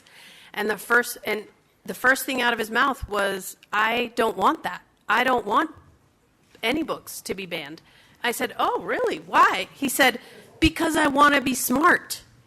And even he, at 8, gets the connection between someone else limiting access to information that he needs to, as your mission statement says, empower him with the knowledge to confront challenges. Shielding children out of or taking information away. I'm almost done. How are you going to spend all this money defending this policy and then live with yourself? Thank you, Susanna. How? Thank you.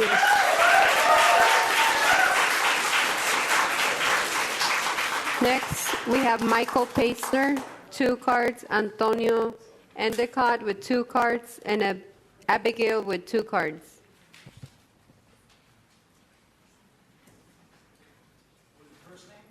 Michael Paitzner.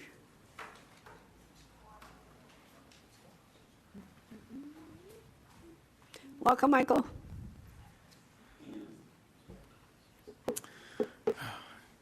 Thank you. Mike Paisner, Redlands parent in Area 5.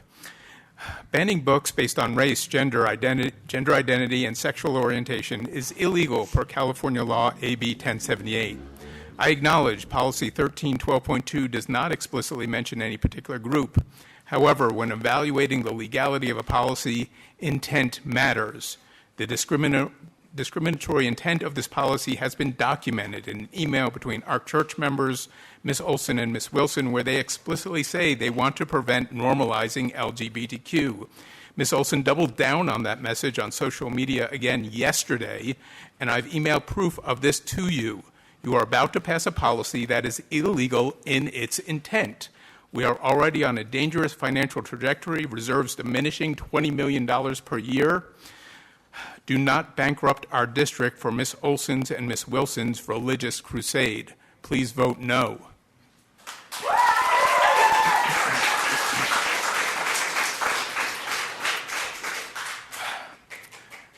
Concepts and roles. This policy prohibits libelous material. Libel means written or broadcast words or pictures that damagingly misrepresent someone. Do I need to spell this out to you? Ms. Olson's social media activity damagingly misrepresents people of color, Jews, the LGBT community, and other groups. Claiming you are prohibiting libel while failing to address her libelous social media activity is the height of hypocrisy.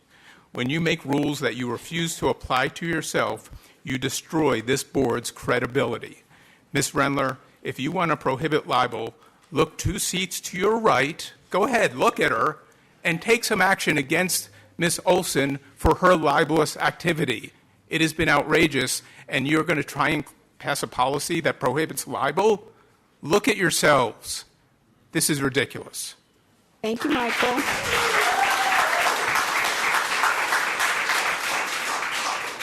Welcome, Antonio. Hello, I'm Antonio Endicott. I recently found out I'm from Trustee Area 1, Patty's area. I'm very proud that I have someone who actually represents me, unlike 3 of these people on the board. I believe policy 5145.7 is very important to speak about because that's about Title IX. And Title IX is legal. And it very clearly states that you guys aren't allowed to discriminate based on sex, including gender identity. Several of the policies you have been not only passed through, but are trying to pass through, directly go against this. This is obviously wrong, according to the worldview we supposedly have in this country, that law and order is correct. Of course, you seem to not care about that at all. I would like to also point out how maybe the people who are posting literal, Nazi propaganda isn't the best to understand how discrimination works. That might be the case. All right. Policy 1312.2, the book banning policy. 3 of you really like it for some reason. Now, it's very, very obvious that this policy is not popular. time and time again, we've outnumbered the people who support it. And even if it were popular, it's illegal, so it shouldn't be passed. You three are a disgrace to our community, you three are parasites on our community, and you three should not be allowed to run for any office, let alone a school board. You three are disgusting. And, you clearly don't care what I have to say because I'm younger than you, but at least me being younger means I get to outlive every single one of you. And I will have to deal with this. Thank you, Antonio. Welcome, Abigail. Welcome, Abigail. Before I begin, I would like to check that I have 2 cards. Please stop my time. Do I have 2 cards? Okay. Hello, my name is Abigail. I am a 2025 graduate from RUSD. So let's talk about this book ban. First of all, it is very blatantly against California law, both AB 1825 and AB 1078. So let's go beyond that. Say you don't care about California law. Then after that, we recently got the results of Mahmoud versus Taylor, which stated that parents have the right to opt their children out of materials they don't like. If you insist on giving parents the choice to have books not in the classroom, let's follow that instead of banning it for everyone. Now, beyond that, you guys ran on parental rights. What about all of the parents here who actually want their kids to be able to read these books? I say you guys need to, if you insist on banning books for everyone, make it clear and publicized on your school websites which books are being banned and in what stage they are. That way parents can actually go to Barnes & Noble. Okay, on to Policy 6000. So I do not see how you three are able to determine what obscene means. I mean, just look at your social media histories, Candy. None of you are qualified in any ways. None of you have gone to school to be able to get PhDs or other degrees to be able to give you the right to determine this. Let librarians determine this. Now, I also want to bring up what someone else said about the head of the ALA being lesbian. This is a nonpartisan board. You guys are not politicians. So the fact that people are using the fact that a librarian is lesbian to say that we need to get rid of the input of librarians is ridiculous. Also, let's notice that about half the people in this room support your policies, and yet none of them are talking. The reason is they are not from here. They don't even know what we are talking about, half of them. Thank you. And resign!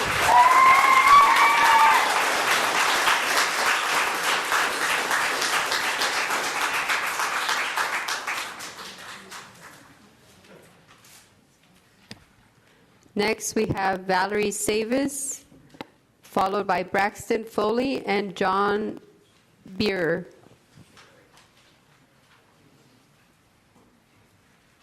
Welcome, Valerie. Thank you.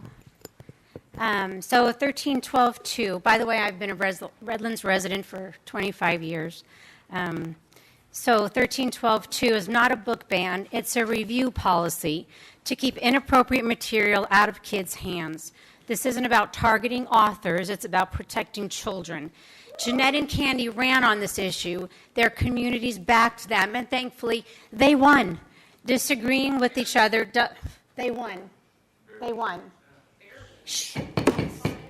Really? You want to talk Valerie? to me? Valerie.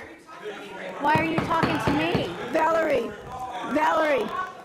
Valerie. Disagreeing with each other doesn't make someone a Nazi, which is the name the left-wing extremists like to call parents or anyone that disagrees with them. To be clear on definitions, book banning is when the government wipes a book off the shelves so no one can ever read it. Not happening here. The word Nazi is someone who was a member of Hitler's regime, responsible for mass persecution and genocide. Again, not happening here. No, she interrupted me. What is happening here is simple. She interrupted me. What is happening here is simple. The board members most interested in protecting children are doing just that. It's not banning, it's called common sense. She's done. Thank you.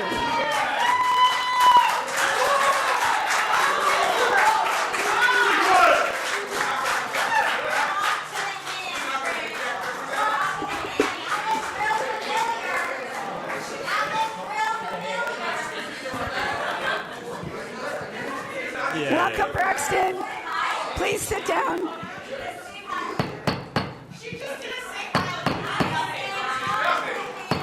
If everyone can please calm down. No, she didn't. She said talk to the hand. Point of order. Point of order, Michelle. Point of order, Michelle. Yes. The point I want to make is several of the comments started with the audience. If we can't be civil, I'm going to clear the room. Thank you. Braxton. Thank you, Ms. Rendler.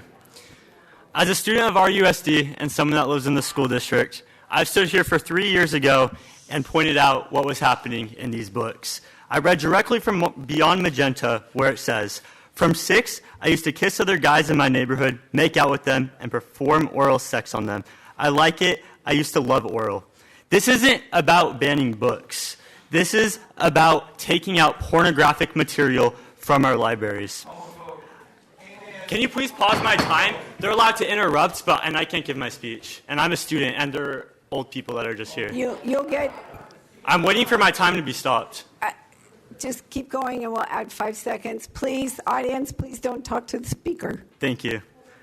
I brought this to your attention years ago, and now, because of that fight, we're finally seeing action. Candy Olson, Jeanette Wilson, and Michelle Rendler have led with courage and are standing up for this truth. Don't apologize, don't get bullied, and don't back down. Protecting kids from pornography is not censorship, it's common sense.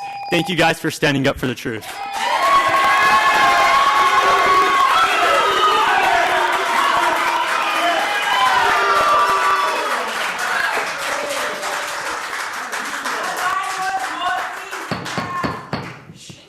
Welcome, John.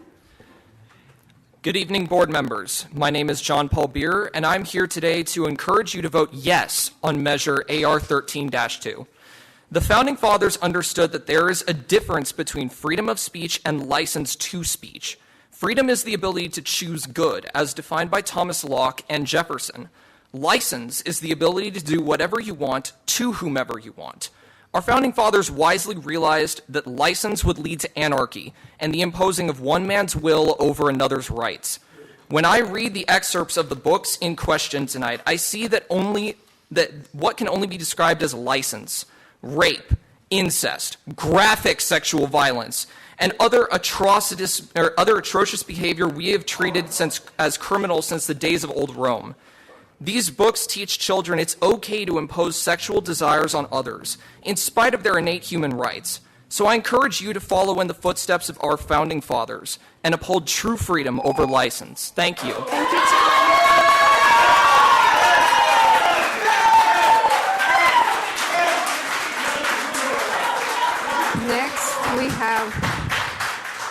Next we have Robert Newman, Doug Hauser, and Alan Brown.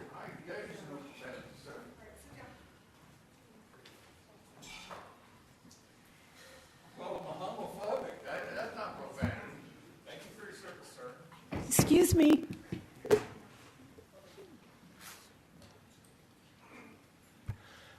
I'm Dr. Robert Newman. I practice in Redlands as a psychologist, actually a child psychologist for a number of years. I was a consultant at Patton State Hospital on the mentally disordered sex offender unit. I know something about the origin of this problem, and I applaud those who are in favor of removing some books. I read now from God's Word about temptation and sin. It is Mark 9:42. If anyone should cause one of these little ones to lose faith in me, it would be better for that person to have a large millstone tied around his neck and tossed into the sea. I read from Matthew chapter 23. Terrible for you. Thank you, Robert. Thank you. I did 1 minute? Yeah, thank you.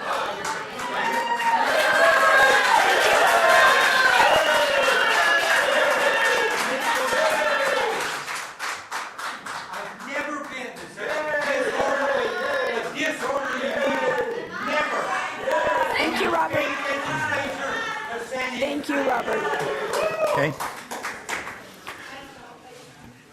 No matter how many times they say it, no matter how loudly they shout it, this is not a book ban. Parents can go to Amazon or Barnes & Noble, get the books. If there's a parent who cannot afford the books and really wants it for their children, I welcome our opponents to start a charity fund to raise money to buy books for any parents who wish to read this stuff to their kids. Second of all, I notice how the argument went over the last few months from the LGBTQ kids need to read books about people like them, or they won't feel part of the community. Now, they started off with, they need to read books about people who are not like them.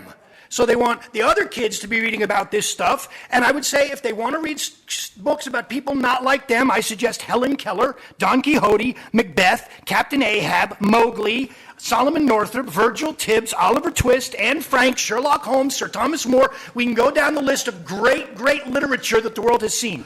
Lastly, when they talk of waste of dollars, shut up. When they talk about waste of dollars, they're total hypocrites because they're all totally okay with hundreds of millions of dollars.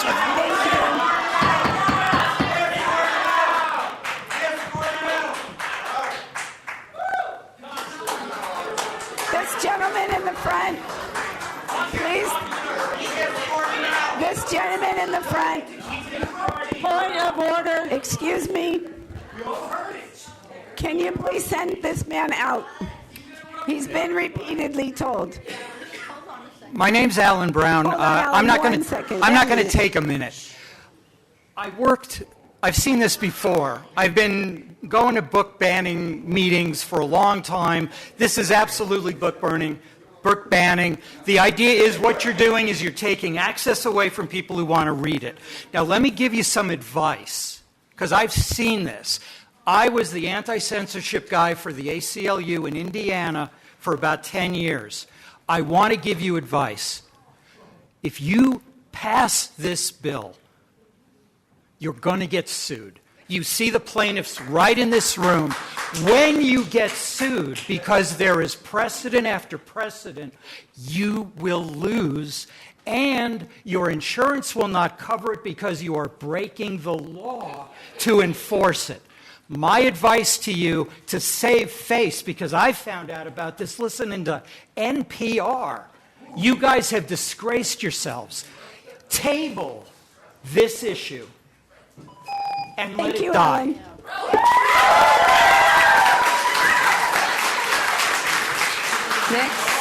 Next we have Mike Morrell.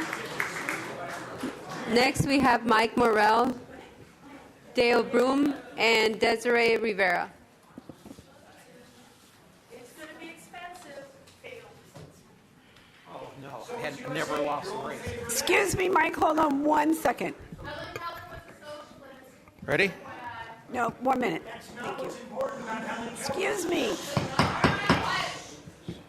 Douglas, you're going to have to, if you keep talking, I'm going to have to get you escorted out.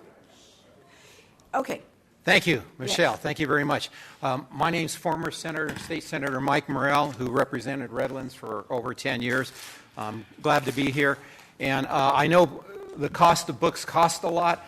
20,000. I've heard the phrase 20,000 used a lot, but I understand Redlands has spent over $42 million on cases being sued from child predators, and so we need to protect our kids and their minds.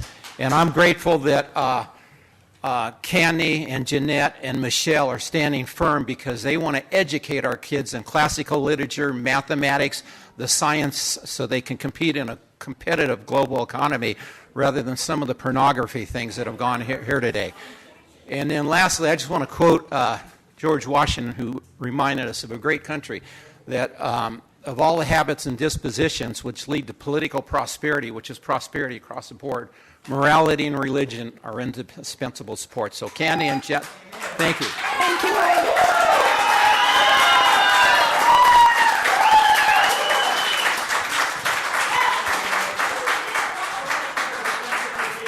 I'm sorry, I didn't catch your name. I'm sorry. Desiree Rivera. Desiree, welcome. Thank you. And before I begin, I'm a Redlands resident, K-12 Redlands Unified graduate. So I'm now an educational administrator, and I'm here tonight to take time away from my own district's board meeting, actually, to remind my educational colleagues of what they've heard over and over again tonight, that their book banning policies are illegal. As someone who has lived through many RUSD scandals and payouts, like my predecessor just said, I do not understand why this board continues to entertain unlawful policies that will cost you millions. Invest in your students' learning, not their indoctrination. Banning books is truly dystopian. Some book ban supporters may not be familiar with that drama, or with that genre, or history books for that matter, but thankfully I was actually allowed to read all books when I was a student at Redlands High School. The policy language aimed at banning obscene material gives this board free rein to remove any books that challenges their own personal beliefs. If you're concerned about obscenity, please focus your attention on Candy Olson's obscene and hateful social media content. She's unfit for public office. Thank you, Desiree.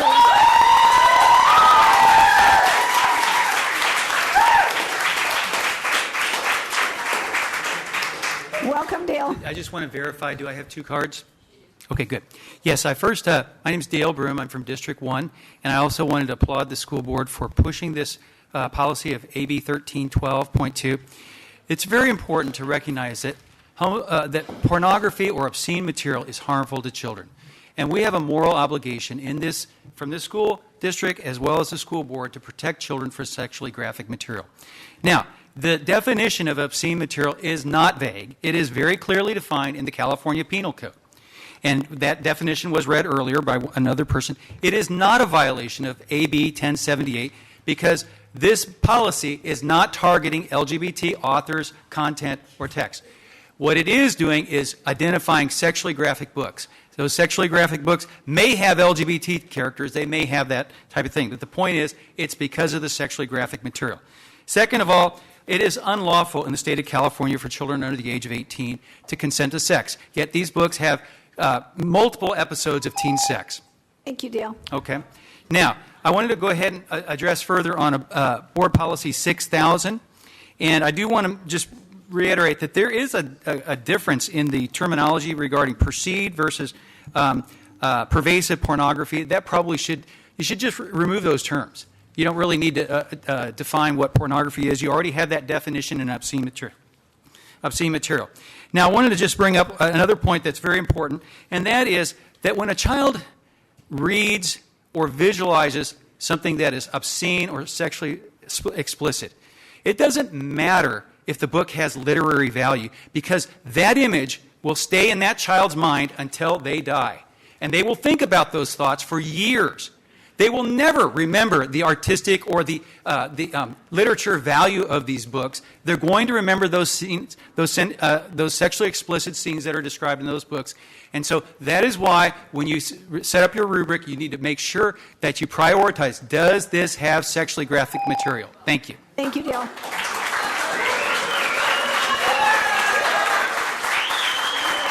Next, we have Chris Safe, Arisa Owen, and Sebastian Petros.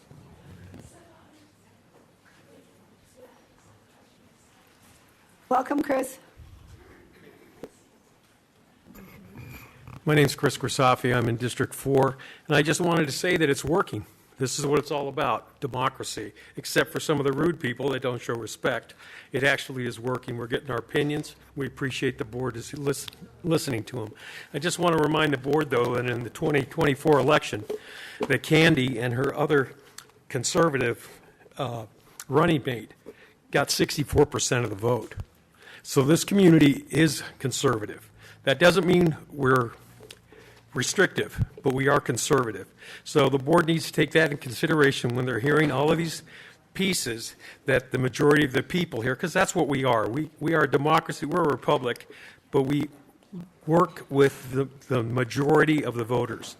You're doing your job, keep it up, and Candy, Jeanette, and I forgot her name, Martha, you are who we voted for. Thank you.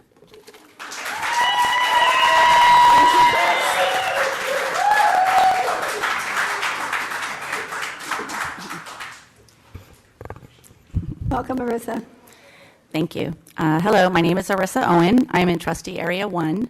I am speaking on AR 1312. People are challenging these books based on a conservative political activist named Karen England's list. Are we going to try to challenge hundreds of books, even though removing them is against the law? These activists will not stop at sexual content. They're targeting books that give multicultural perspectives and anything to do with social emotional learning. Think about that. Banning books is expensive. They want to spend a lot of money to remove books that help kids learn to regulate and process their feelings. Right on the heels of paying out millions more for past cases of sexual assault, you're inviting more expensive litigation. 3 years ago, local activists challenged 10 books. That resulted in 2 books taken out of a couple of middle school libraries. That cost 20 grand.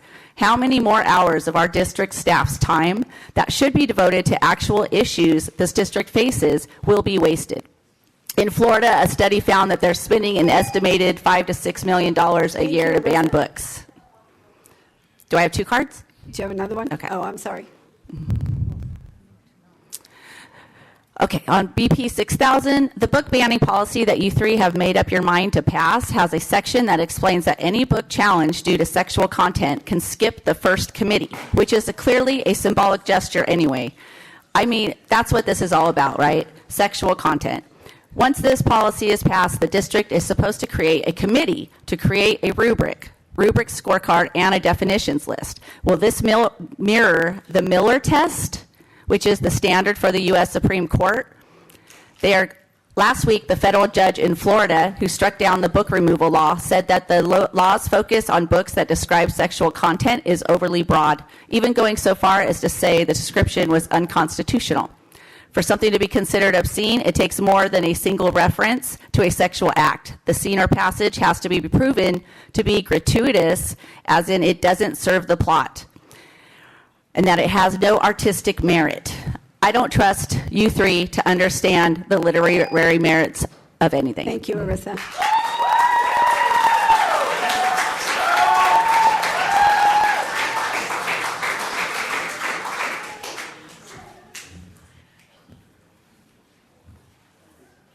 Welcome, Sebastian. Taking away books doesn't take away who we are. Like Carol from Deltrude Chapter 4 taking away Susie, who Noelle clearly had a crush on. This is illegal.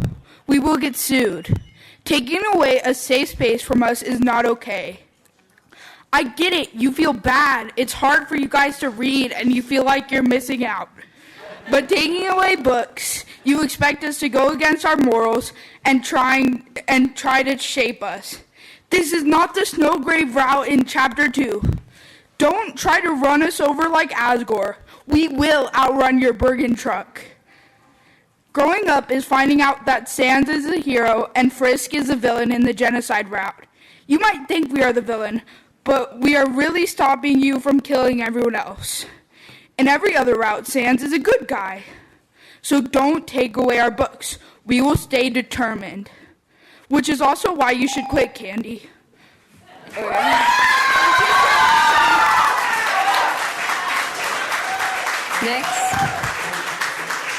Next we have Chris Clotis, Susan Leonard, and Juno B.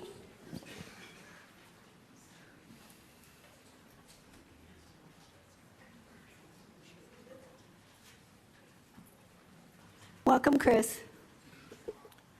My name is Chris Claudis. I am a resident of Redlands, a retired public school teacher, a school board member, and grandfather to 4 RUSD students, one of whom, Antonio Endicott, just handed you your head on a plate. Your book banning policy has once again been altered since the last meeting. At that meeting, you made a good faith effort to define what sexually explicit means. Obviously, these descriptions would make it impossible for you to target the books you actually want to ban. Books that present a dispassionate view of the very lifestyles you so desperately fear and which you so desperately wish to erase. This is political censorship, pure and simple. Your policy continues to allow anyone who doesn't like anyone to ban books from everyone. And to make matters worse, the committee now has 60 days to evaluate a complaint rather than 45, during which time the book will be removed from the shelves anyway. Thank you, Chris. Thank you.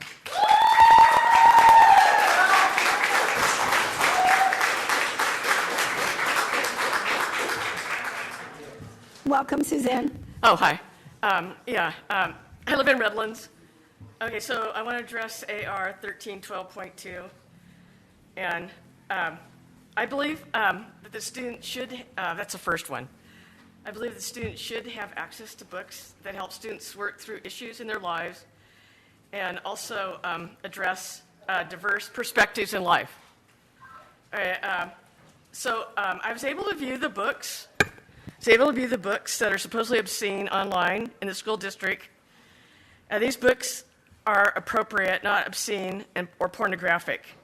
I read sections of the books online that they have that are taken out of context. And they show, anyway, some salacious comments that are in the book. But that's not pornography or obscenity. Pornography is concentrated on sex in a book. And it has an overall theme of sex, not sex, completely sex. So they're not obscene or pornographic, and they're age appropriate. Do you have a second card? Okay, the next one is BP 6000.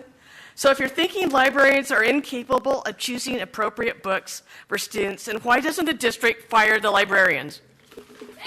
Thank you, Suzanne.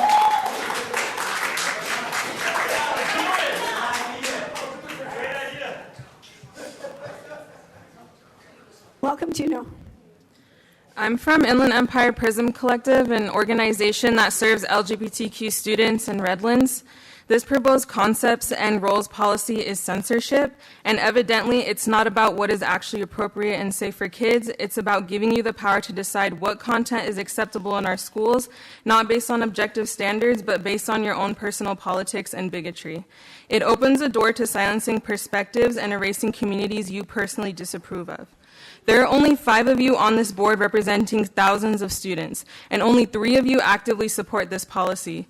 One of you, Candy Olson, has even been caught publicly enjoying white supremacist and homophobic content online. The 3 of you have silently approved of our students being dehumanized by adults in this room, both online and in public meetings. And you have no problem pushing for policies that make children into political spectacles and subject them to discrimination for your own agendas. You speak about book contents harming children, and yet you all have no problem making children feel unsafe in more realistic ways. Juno.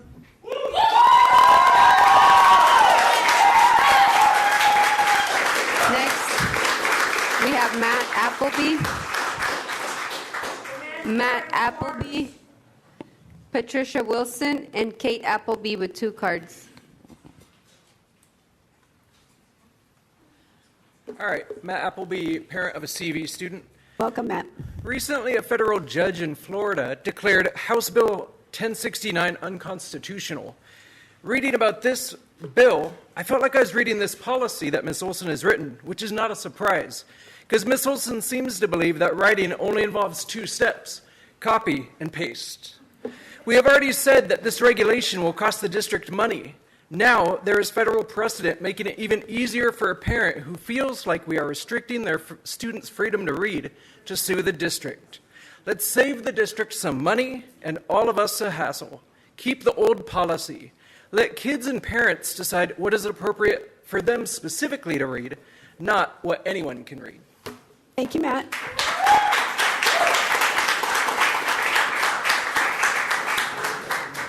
Welcome, Patricia. Thank you. Hi, my name is Patricia Wilson, and I'm a resident of Area 3 and a parent of an RUSD student, and I'm here to oppose the book ban. I'm concerned that one community member can object to a book and then it will be pulled, limiting access to the rest of the student body. You can limit what your own child can read or not read, but please don't limit what mine or the rest of the student body can. This policy is a slippery slope and will have negative consequences. I'm concerned that high school English classes will have to, and AP English classes will not have access to the rich literature they should be able to read. Our librarians are experts in selecting quality books. Let them do their jobs. This policy is expensive and illegal. Please vote no. Thank you, Patricia.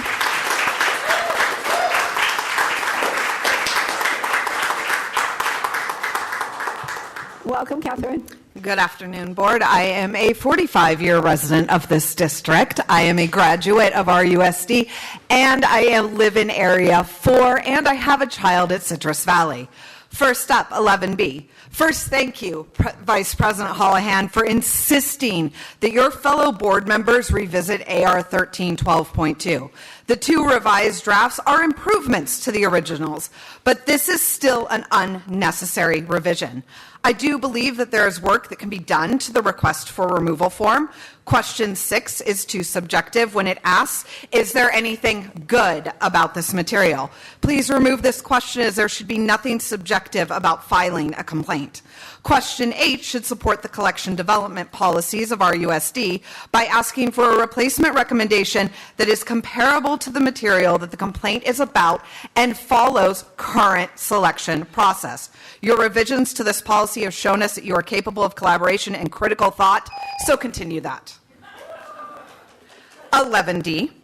During the board discussion on August 5th, I chose to leave before I could be kicked out because I was so frustrated by President Rendler's and other board members' continued ignorance regarding College Board and curriculum. The assistant superintendents have to be here at every board meeting, but they can only answer questions that you ask them. Ms. Buckmiller is the Assistant Superintendent of Educational Services, and she can answer your questions about College Board, curriculum, and the fears that you have about our curriculum being pornographic. For all of our sakes, please use the experts in the room instead of relying on your own limited knowledge and ignorance as you consider passing the revised Policy 6000. Thank you, Catherine.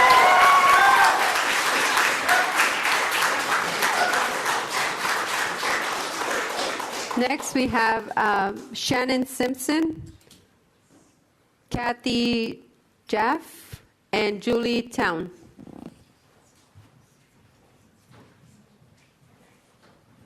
Welcome, Shannon. Hi. Hello, I'm a new parent in the district. I moved here from Ohio, and I can just I'm talking about the book banning policy. This is so Ohio. And just in case you don't know, that's not a compliment. When I earned my master's in library and information science nearly 20 years ago, book banning was something we studied as history, not a reality we expected to face. For over a century, thousands of master-minted professionals have worked their entire careers to set and uphold clear criteria for school libraries, including representing differing viewpoints on controversial issues and promoting diversity by including authors and illustrators of all cultures. Your unlawful policy violates both while degrading the life's work of thousands of librarians. History shows us when books are banned, people are next. Nazi Germany, the Taliban, and now right here in Redlands, California, where this district fights harder to ban books about sexual assault than to stop actual assault in its hallways. By implementing this archaic policy, you're choosing predators over students.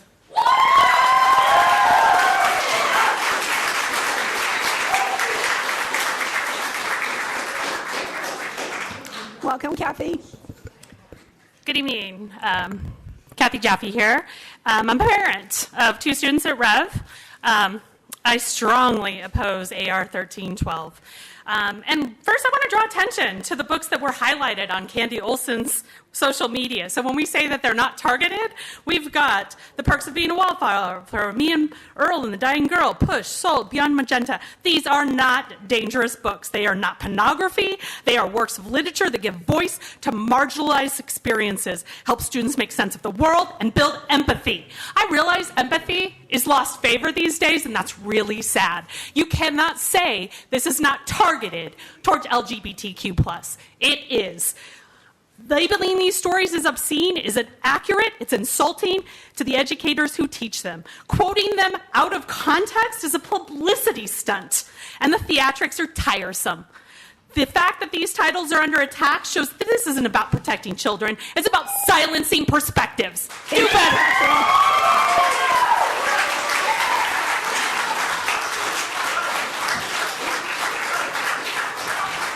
Welcome, Julie. Good evening, I'm Julie Town. I'm a concerned community member. of Redlands Area 5. I'm here to speak against the proposed book banning policies. There are three stakeholders in this controversy. They are librarians, teachers, and parents.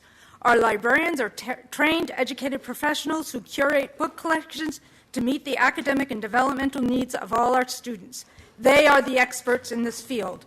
Our teachers, also trained and educated professionals, are the ones in the classroom guiding students through these materials and fostering critical thinking and discussion. Finally, the parents. Parents have a right to guide their own child's reading, but they do not and should not have the right to dictate what other people's children can read. Keep your book bans out of our children's education. Thank you. Thank you, Terry.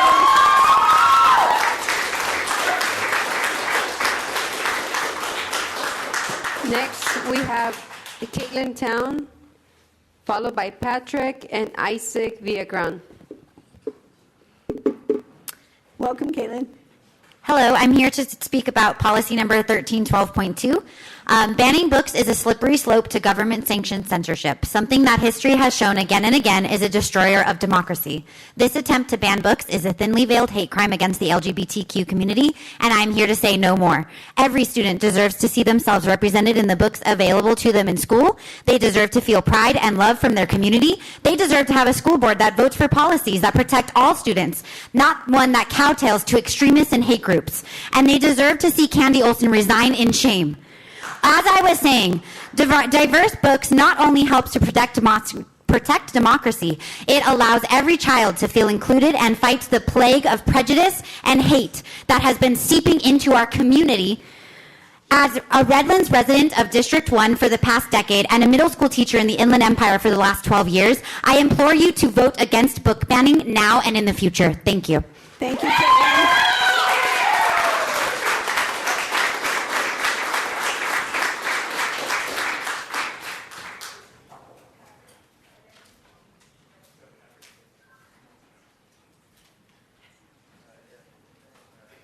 Welcome, Patrick. Hey, my name is Patrick from Trustee Area 1, Patty's district, I believe. Michelle, I'm just going to talk to you because it's the easiest way. Candy and Jeanette, they basically ran on this, but it's really not about book banning. That's the policy I'm picking up, so I should have mentioned that ahead. It's about really just defunding our district and tearing it down, so eventually it can just get vouchers. That's the whole thing. It all comes down to that, and I'm really, really disappointed if you keep following that way. I just want to know what you want your legacy to be when you're walking around town, when you're going to Albertsons, or Holy Name of Jesus, or the Bull, and everyone looks at you. Do you want to be the president that broke down our whole school district to give money away to private schools? Or do you want to be the one who actually supports our families and our kids in this district? I actually don't know the answer to that, but I mean, everyone's going to find out tonight. That's how you vote. So please, choose the right way. Thank you, Patrick.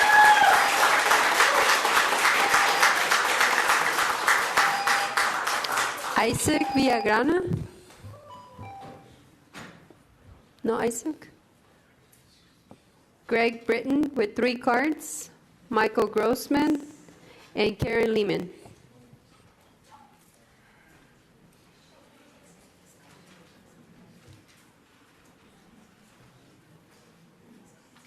Welcome, Greg. Someone was ahead of me. You know, looking back on it, I have no idea how I ever learned to read and write and do math and history and science if I didn't have sexually explicit books to read. I had such a deprived childhood. And I just thank all of these leftists here tonight. They're trying to help the children so they're not equally deprived of sexually explicit books in school. Of course, this is nonsense, but of course it's also really serious. As I've said before, they understand what Lincoln said, that the philosophy in the classroom in one generation is the philosophy of government in the next, and that's why they're all here. Parents and teachers for thousands of years have been figuring out what is appropriate for children to learn and when.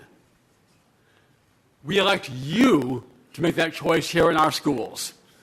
Support the policy. I want to thank Candy, Jeanette, and Michelle for having the courage to stand up here. Thank you, Greg. I'm very glad. I'm really glad that you are reaffirming the federal law, Title IX. Federal law supersedes any district policies, any state laws to the contrary. And Title IX protects women and girls. And it was passed, I think, back in the 70s or 60s, back when they trusted the science. Women and girls have XX chromosomes. Boys and men have XY chromosomes. They understood that back then. And they talk about getting sued. Riverside and districts around the nation are being sued because they're not following the science. And therefore, they're not following Title IX.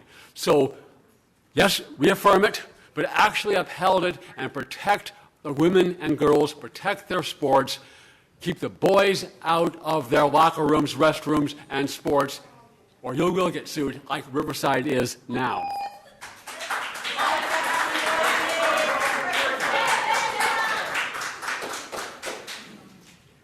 In a representative democracy, the people control our government through our elected representatives. We elect all of you up there to minister the government-run schools in this town. We don't elect the principals, the assistant principals, the superintendent, the assistant superintendent, the teachers, the librarians, and so on and so on. We elect you. And as Harry Truman said, the buck stops with you. So if the librarians or someone else are making bad decisions, such as allowing the kind of material we've heard from tonight and at previous meetings, that you all know, even if you're voting on the leftist side, you know it is wrong for children. Then it is up to you, our elected representatives, to correct what the district employees are doing wrong. That's why we elected you, and I appreciate again Michelle, Candy, and Jeanette for having the courage to do so. Thank you, Greg.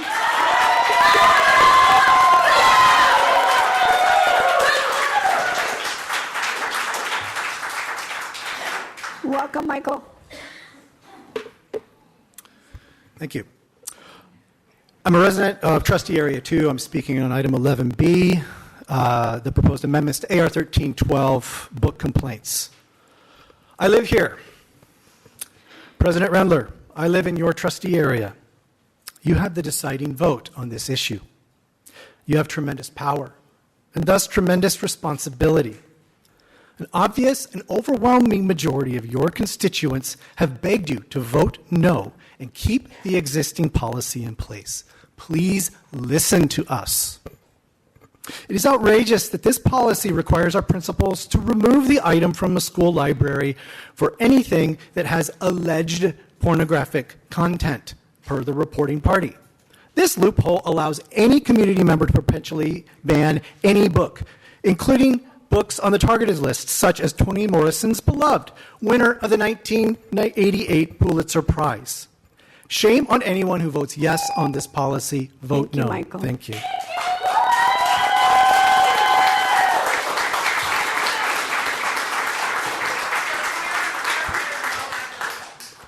Good evening. My name is Karen Lehman. I am the mother of 3 Redlands Unified School graduates. It is okay as a parent for you to censor what your children read. It is not okay for you as a board to censor what my children read or what the community's children reads. That is a parent's job, not yours. Do better. Thank you, Karen.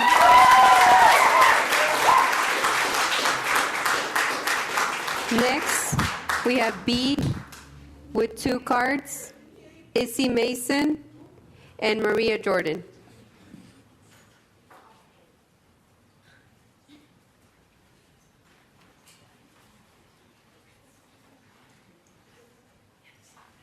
Welcome, B.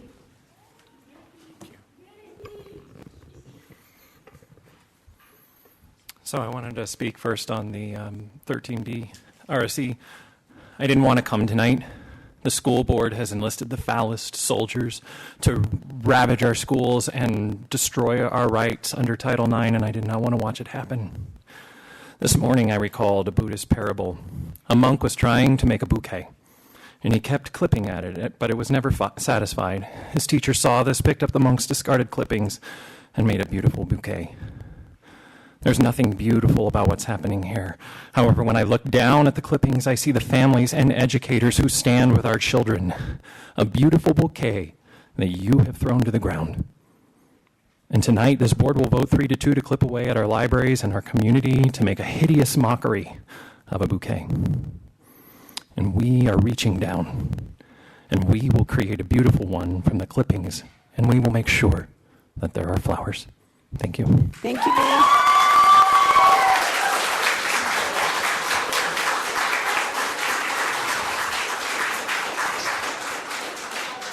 Welcome, Maria. Thank you. Maria Jordan from District 5, and I'm here to speak about AR 1312.2 and the hypocrisy it is to take this unnecessary book banning policy to ban inappropriate materials, in quotes. These materials come from diverse voices of science, literature, and people around the world, when in fact our board can't find the gumption to ban the most inappropriate voice in the room, which is actually coming from one of the board members themselves.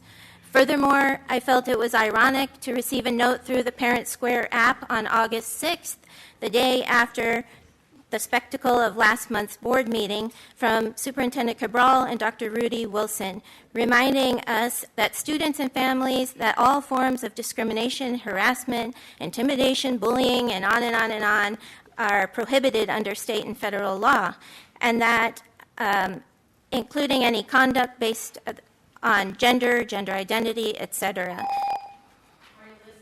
Thank you, Maria.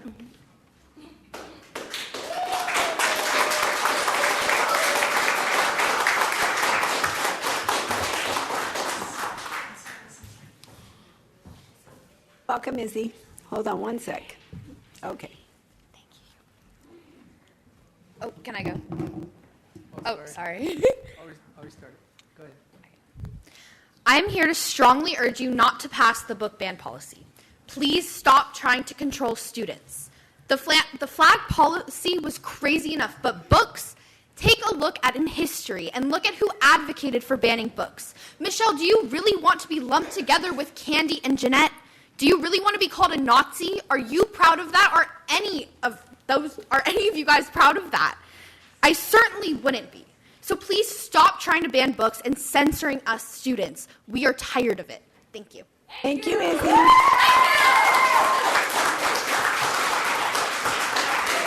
Next, we have Joette Orman.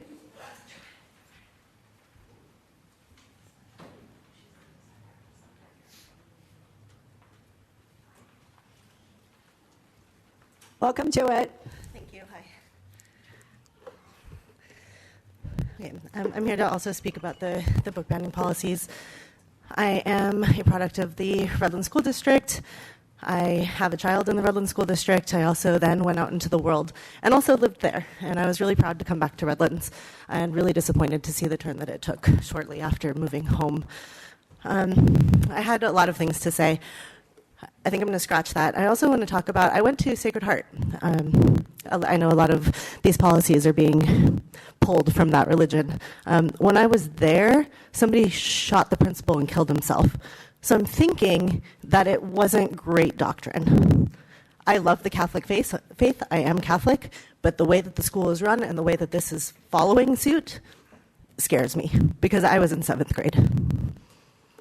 Thank you, Joette.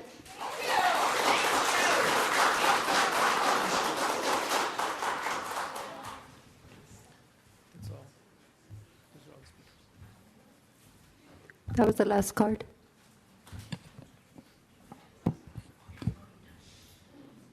Thank you. Now we're moving on to board committee reports. Anybody have anything they would like to report tonight? I do. We had our CRIROP meeting, and I wanted to let everyone know that we had 57 medical assistant students complete summer clinicals at Arrowhead Regional Medical Center in the clinics, and Redlands Community Hospital. Grand Terrace had 12. Redlands High School had 24, and Yucaipa had 21 students. So we had the most, and we're very proud of that. Also, the aviation classroom at Redlands East Valley High School was renovated to optimize space for the new flight simulator, thanks to Redlands Unified School District facilities team. So thank you for doing that. They were able to. And then just want to let everyone know there was a course catalog that was given out, and I think staff, superintendent, a lot of them received this. Did you receive this? And there's a lot of information in here. It has all the programs and the course catalogs. And there's also the annual report that came out too that I hope everyone got. And there's lots of valuable information in there. I think that board member Melissa Ayala Quintero is going to talk about. So. Yes, thank you, Patty. So the one thing that CRIROP relies on really is community partnerships. You know, one of the things that we do is they pull from the need in the community in order to help our children get into trades and learn careers that are receptive to, you know, the demand that the community needs. So one thing that you can do to become a CRIROP partner, Colton Redlands UKIPA ROP welcomes partnerships with organizations that support our mission, preparing students for high-demand careers by providing exceptional career technical education programs influenced by business and industry.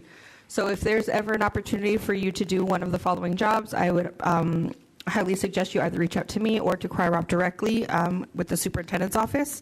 But if you are interested, they are looking for mock interviewers, guest speakers, donors, contest sponsors, work site providers, referred interest business associates, field trip hosts, or industry advisors. There's plenty of opportunity for our community to get involved with our ROP, and I would highly encourage, if you have a unique field that you work in reaching out to our CRIROP and seeing how we can open up some more opportunities for our students. Thank you. Annette, do you have anything? Nope. My group hasn't started meeting yet. Okay. Candy? Nope, nothing to report. Okay. And the Parks and Rec meeting was canceled this month, so I'll have something next month. Superintendent's report. We have a Measure D presentation that will be ready for September 9th meeting, where we will give updates on all the projects that are underway or that were completed over the summer. So I'm pretty excited to share that.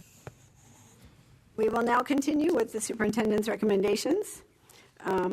First, we have consent items under business services. Mr. Hill, do you have any changes or additions? Thank you, President Rendler. No changes or additions this evening.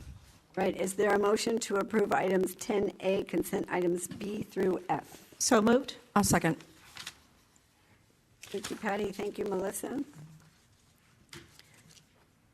Any discussion? All right, we'll call for the vote. Board Member Ayala Quintero. Aye. Board Member Olson. Aye. President Rendler. Aye. Vice President Holohan. Aye. Clerk Wilson. Aye. Motion carried, 5-0. Moving on to consent items under educational services. Mrs. Buckmiller, do you have any changes or additions? No changes or additions, thank you. Is there a motion to approve 13 members of the Redlands East Valley High School boys varsity water polo team to travel by car to Santa Barbara, California, where they will participate in the prestigious Water Polo Invitational, effective September 4th, 2025 through September 6th, 2025? I'll move. Second. Thank you, Melissa. Thank you, Patty. Any discussion? Good luck. Safe travels. All right, we'll call for the vote. Board Member Ayala Quintero. Aye. Board Member Olson. Aye. President Rendler. Aye. Vice President Holohan. Aye. Clerk Wilson. Aye. Motion carried, 5-0.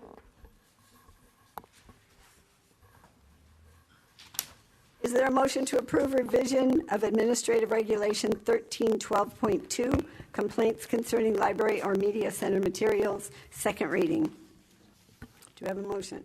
So moved. I'll second. Andy, thank you, Jeanette. Any discussion?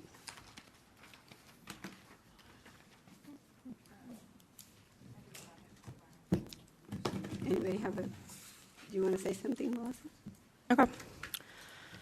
I was going to give anybody else the opportunity to go first, but I want to know how much money we're going to let this policy bleed. Because I think 9 or 10 books cost us $20,000, and this is got to be bad. So at what point do we decide that this is not going well and all we're doing is bleeding money here? So I would like to know before we vote on this, is there like a cap? Or are we just opening a vein? Okay, nothing. Okay, I'm going to ask once again, where is the options for parents who are well informed on the materials to grant their own children access to these books? I've asked multiple times. Is this a discussion or am I talking about myself? It's a discussion. Whoever would like to answer your question can answer. Well, I'm asking the board. Nobody's answering. I don't know the answer. I have an answer for you. Well, we've talked about answers before, is they can get them at the library. Amazon. This is a public school library. That's what I'm asking. So right, a public school, not a public library. But our whole argument here is that it's a little hypocritical because you claim you want parents to be more informed about what their children are reading and giving them the right to what their children read. However, we're taking that right away from parents who are well informed. And it's only the ones that believe as you do that we're like appeasing them. So where is the option for the parents that are well informed?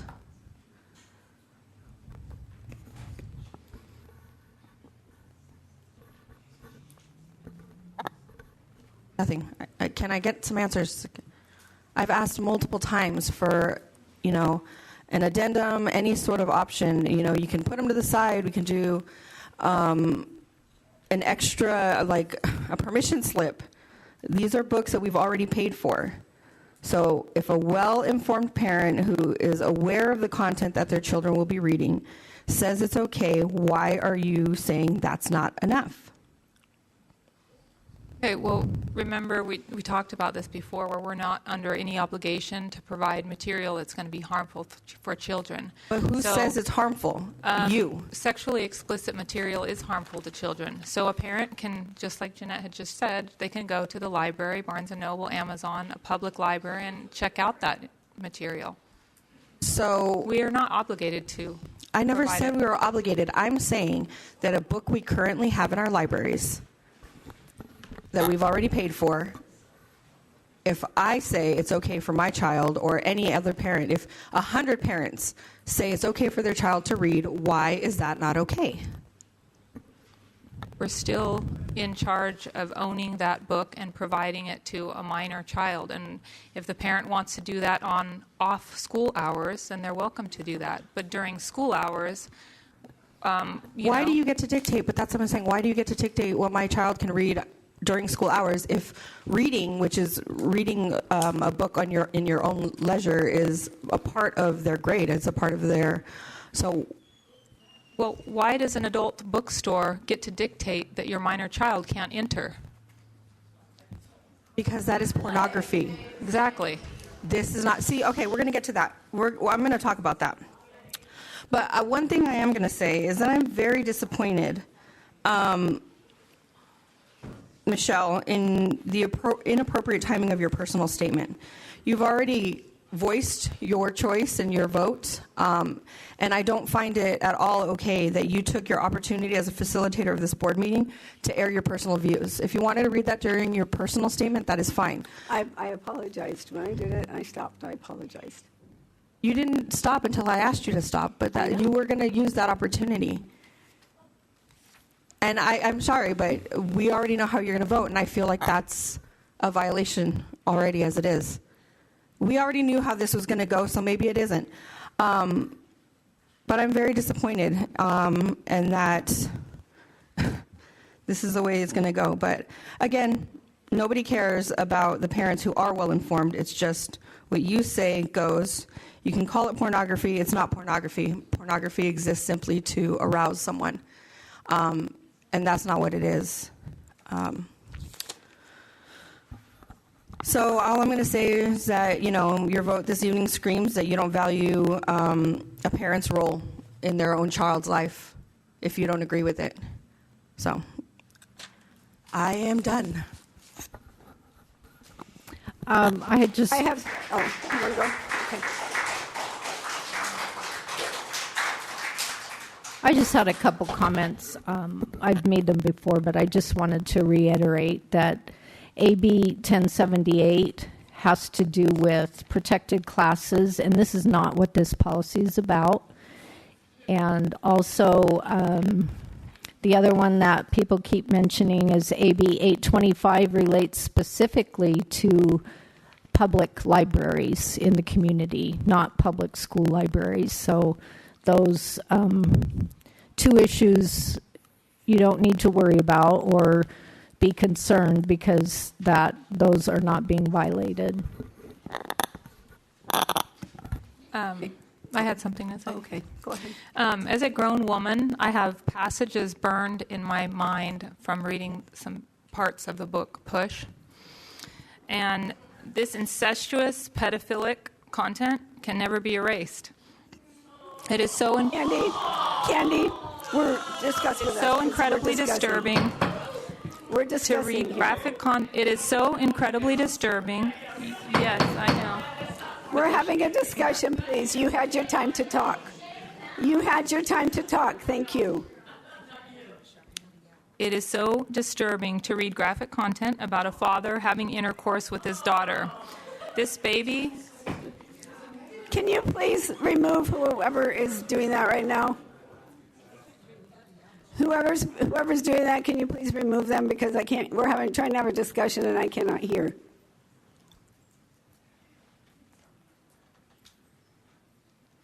Okay, Candy, I'm sorry.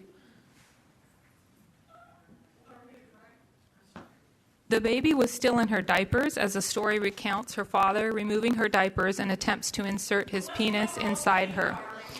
Later on, she talks about... Sorry, I'm sorry.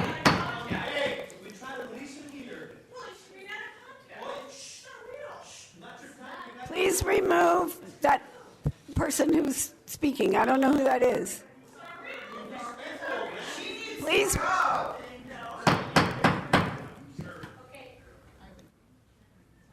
I would like to clear the room if you cannot be civil. Please, no more speaking. It's not your turn. Later on, she talks about licking his bodily excretions off of his penis after he has orgasmed. I can barely speak these words because it is so shameful.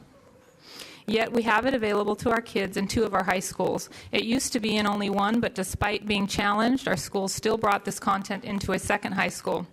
I've heard the arguments that kids in this type of situation may find it helpful to know they aren't alone.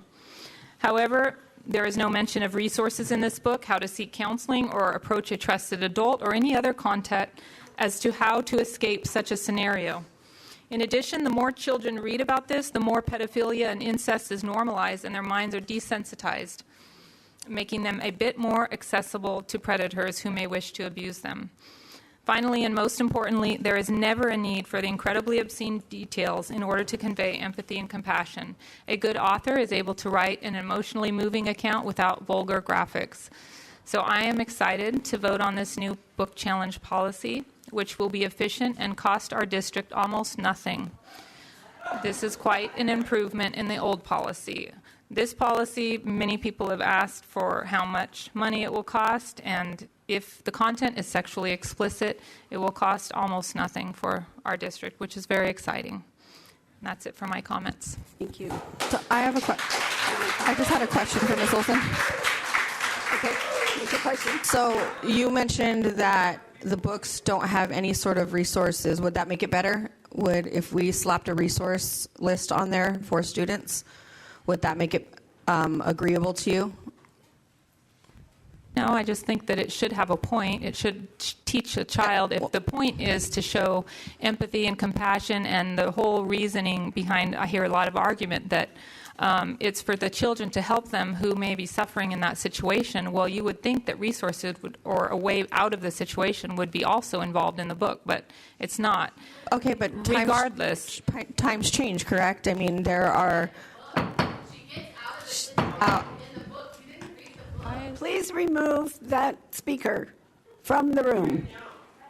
So what I would like to ask is, if times change, there are movies, there are, TV shows they now have disclaimers on them. You know, they might have been acceptable at one time, and, you know, they're not anymore. So if at the time a book was published, it didn't have a list of resources, which probably would be out of date anyways, why can't we just do it now? Well, that's not the main problem anyways. We all know the main problem is a totally obscene content.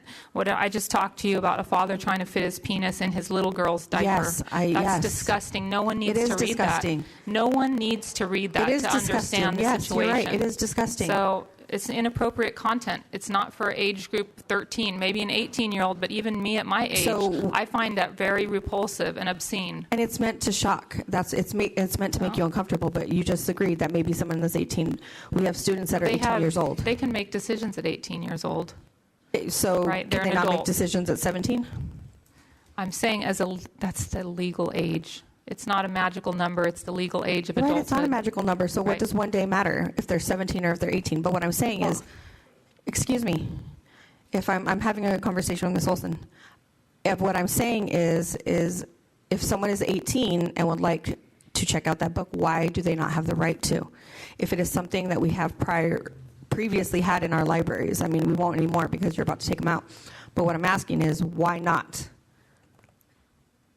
I don't think we should have a whole separate category of young adult books just for the 18-year-olds. If they want to check it out, they can go check it out at the library, at the public library. Are you going to drive them? I don't have to provide sexually explicit material for anyone. You to. I'm asking you just asked if I'm going to drive not them. Deny access. Denying access to pornography. It's not pornography. You can say that 300 times as you have been. It's not pornography. To you, it's not. Oh, so that works this way, but not the other. We're using definitions, which were provided to us in the last meeting. That's so how it's I just want clarification. It works for you to tell me it's not pornography to me, but I'm not allowed to say that something it could be considered obscene only to you. I never said you weren't allowed to say that. I never said a word about you saying that. Yeah, you right. are making decisions on what you consider to be obscene to remove a book. By all definitions that we have available to us, it's obscene, sexually explicit, vulgar, and it's not age appropriate. When did you become the, age appropriate police? It will be in the rubric. They will vote, the rubric will, the committee will decide with the rubric that they have and the definitions they have. And then when that doesn't, okay, this is all I'm asking, and then when the book challenge, because I was trying to look for them and I couldn't find them. What I find really upsetting about all of this is that certain people are trying to claim that it has nothing to do with LGBTQ students, yet all the books that they brought up, most of them, I will be fair, and I will say most of them, do center on LGBTQ experiences.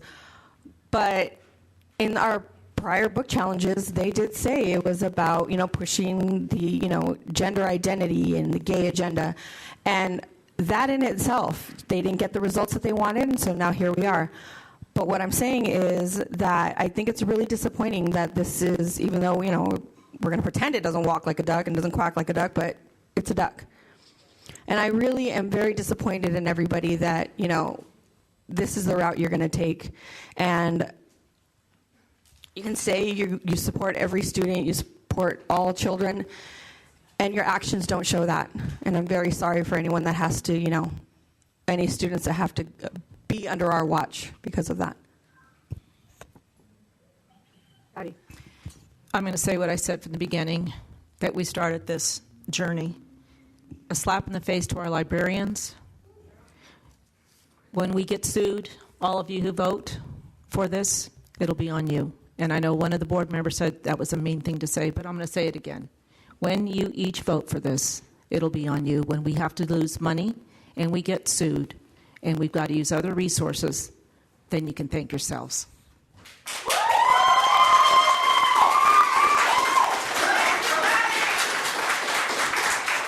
From the time that I was appointed to this board, I have consistently supported keeping sexually explicit books out of our libraries and classrooms, and I'm still of the conviction that children should not be subjected to this material. Our public TK through 12 school district must remain a place of learning, safety, and respect for all our students. That means upholding standards that protect every child, regardless of gender identity, sexual orientation, nationality, race, disability, or religion from material that's inappropriate for their age and their development. I believe in the importance of reading and providing access to diverse perspectives. We must continue to provide age-appropriate material in a safe and respectful learning environment. This is not about exclusion. It is about responsibility. It's about ensuring that every student has the opportunity to thrive in an environment that's grounded in academic excellence and moral clarity. And that's my thought on this whole thing.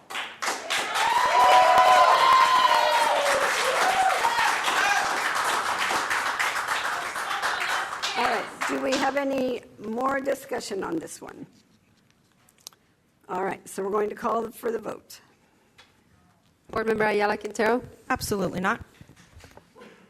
Board Member Olson? Yes. President Rendler? Yes.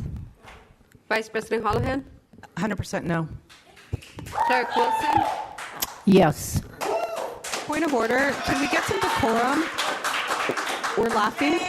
Can we get some decorum during our vote? There's some gloating going on, and I think it's really disrespectful. Laughing? Ms. Olson was laughing. Yes, you were. Laughing? Yes, you were. Like this. All right. That's rude. Let's show decorum on our voting. She Let's did. just show decorum Let's on our roll voting. back the video. Is there a motion to approve revision of exhibit? I need to call it out. Oh, I'm sorry. I thought I'm we sorry. had- Motion carried with the ayes being Board Member Olson, President Rendler, and Clerk Wilson, and the nays being Board Member Ayala Quintero and Vice President Holohan. Disgrace.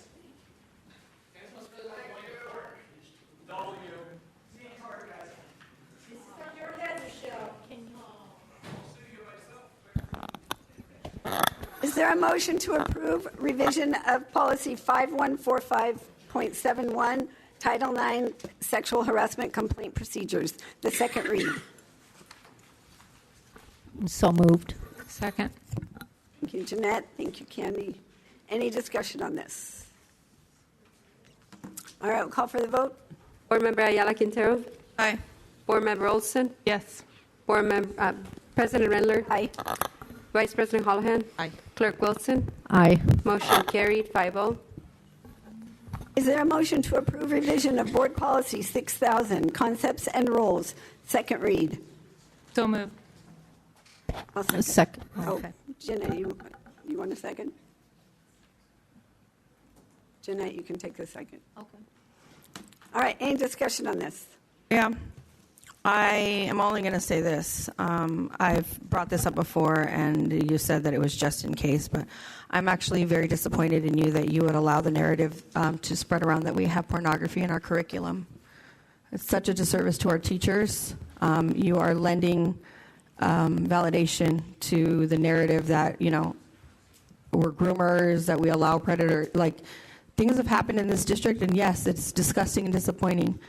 But to come forward with something like this and to allow the suggestion that we have pornography, erotica, or graphic descriptions of sexual violence and vulgarity and profanity in our curriculum is really sad, Michelle. So I'll leave it at that, but I hope, you see the wrong that you're causing here, because you don't seem to realize that your hate is so strong that you don't see that the harm that you're causing, all of you. And you can laugh about it, you can gloat about it, you can feel like you're doing something warm and fuzzy, and you're not. I have no hate, Melissa. I have no hate. But that's the problem. You don't see it. You don't see it. And that's what I'm saying. It's there. You may not recognize it, but it's there. That's the whole point of me saying you don't see it or you don't understand it. Thank you for sharing your opinion. I'm not looking for validation for you. Any other discussion? Well, I would like to say to that feedback from Melissa, I am very disappointed in you for speaking to a fellow board member who has a different opinion. And we have all agreed that we're going to respect each other's opinions. What about that was disrespectful? I said, we're going to respect each other's opinions. Telling Michelle that she's full of hate is very disrespectful because that is your opinion. You are not the dictator of hate, of saying who has hate and who doesn't. And we have agreed to respect each other's opinion. And so I just wanted to say that, and I also wanted to say that it was disrespectful to state that she's bringing up information to the community that isn't true. If she believes there's pornography and graphic sexual actions in books, she is allowed to say that to the community. Excuse me, but so I don't know what I said that was disrespectful. I spoke in a very calm manner. I was voicing my opinion, which you just said you're allowed to have, so I'm allowed to have it. So just like I have to respect your opinion, you have to respect mine. And I didn't say anything besides I am disappointed in allowing the narrative, I don't know if I need to say it again, that we have pornography in our curriculum, which we do not. I don't know if you needed further clarification on that. I've never heard anyone say that we do. I brought it up when this policy was first introduced. I brought it up and I said, we don't have pornography in our curriculum, Michelle. And she said, I know, but just in case, for the future. So what I'm saying is we keep talking about pornography. We don't have pornography in our curriculum. The narrative is out there that we are teaching children how to perform oral sex. We're not doing that. I'm trying to dispel rumors. Well, I don't know where you heard that rumor. I've never said that either. I've never heard that from anyone. Excuse me, just because you haven't heard, you don't see her social media either, but you're going to claim that it doesn't exist?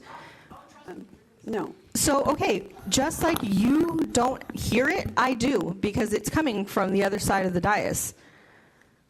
I've never once said we have pornography in our curriculum. I'm not talking ever. to you. You're accusing me. You said it's coming from the other side of the dais. You just accused me of saying that we have pornography in our curriculum. I have never said that. Deny it and move on. Okay. Well, I denied it. I've never said that. I'm glad we don't, and I'm very proud that we do not. That is So then a why great do we need thing. to have a policy We that do we- so that we don't have to be in a situation like the books where now you have to make a policy to So remove if it. we don't have it in our curriculum, why are we adopting a policy? It's a preventative policy. So can you just state for the record that we do not have pornography in our curriculum? I said that, and I'll say it Okay, again. thank you. I appreciate that. Okay, are we done with this discussion? Anybody else have anything? No? We're good? Okay, call for the vote. Board Member Ayala Quintero? Absolutely not. Board Member Olson? Yes. President Rendler? Yes. Vice President Holohan? No. Clerk Wilson? Yes. Motion carried with the ayes being Board Member Olson, President Rendler, and Clerk Wilson, and the nays being Board Member Ayala Quintero and Vice President Holohan. Is there a motion to approve attendance at out-of-state professional meetings? Do we have a motion? So moved. Is there a second? I'll second that. Thank you, Patty. Thank you, Melissa. In discussion, I want to start. Patty, I have a question about the funding of this professional development that they're going to attend. Not you, Patty Buckmiller, I'm sorry. And about the funding and then how other people can get trained, because we are only sending a certain amount of people. Yes. Okay, so the funding for this is from the Educator Effectiveness Block Grant, EEBG is what it's called, and that the purpose of that grant is for professional development. So what this is this is sending 19 employees to San Antonio for PLCs at Work Institute, and the schools going are Rev, Moore, and some members of the district office. Those are the school leadership teams, and they will come back and train the other members at their school sites, and the district office, TOAs and program specialists that support those school sites will go as well. We've asked each school to send their leadership teams to a PLCs at Work, with the understanding that next year we will bring them to us to help coaching, which will be cheaper and not out of state. Thank you. Thank you. Anybody else? So, and it's not available anywhere closer, at least that's feasible for the district? There are locations. We have limited our staff to picking locations on the western side of the United States. They're all over. The closest location to us is Pasadena, and we are sending a lot of schools to the Pasadena location in November. You'll be seeing that coming up on the next board agendas. And maybe if you could just emphasize that this is being funded through a specific grant. It's a specific grant for PD, yes.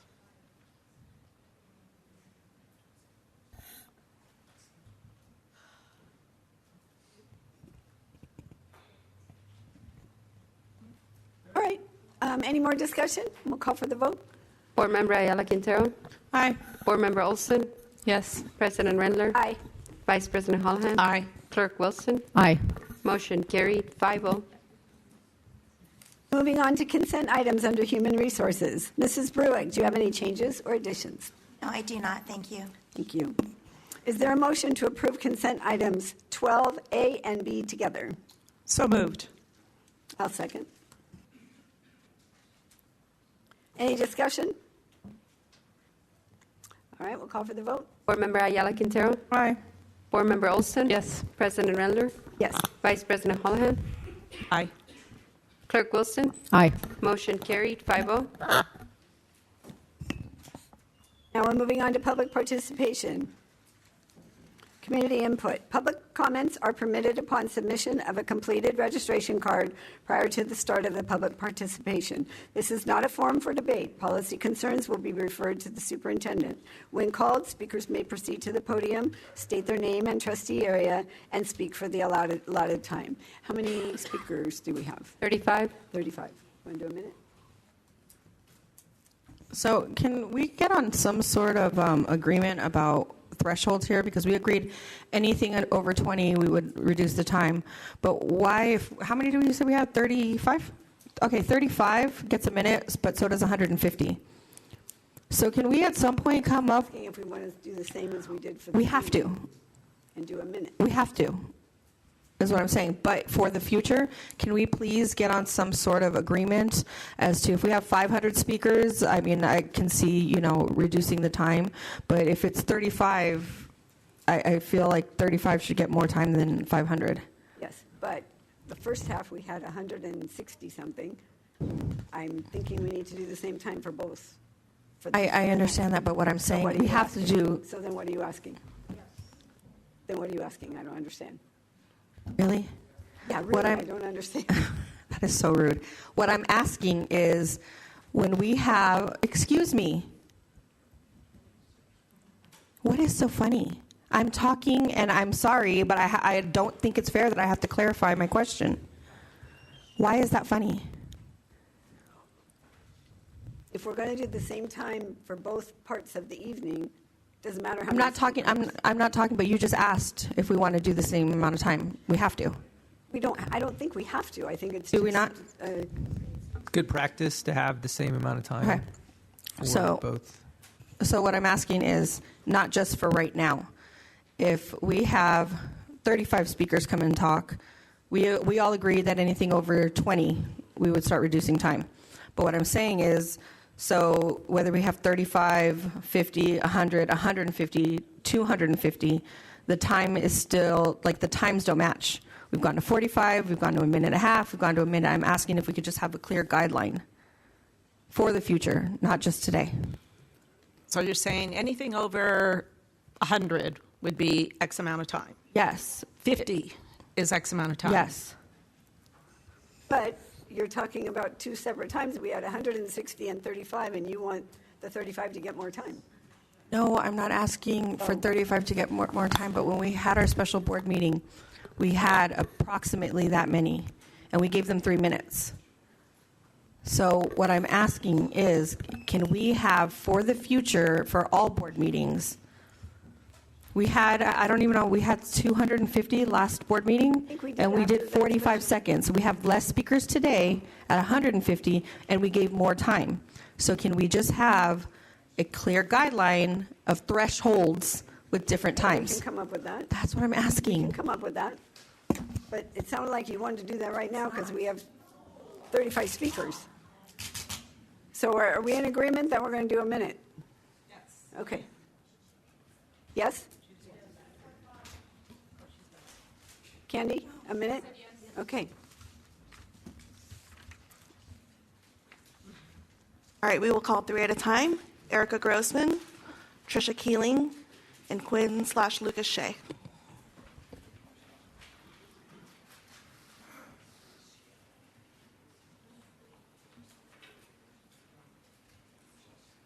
Welcome back, Erica.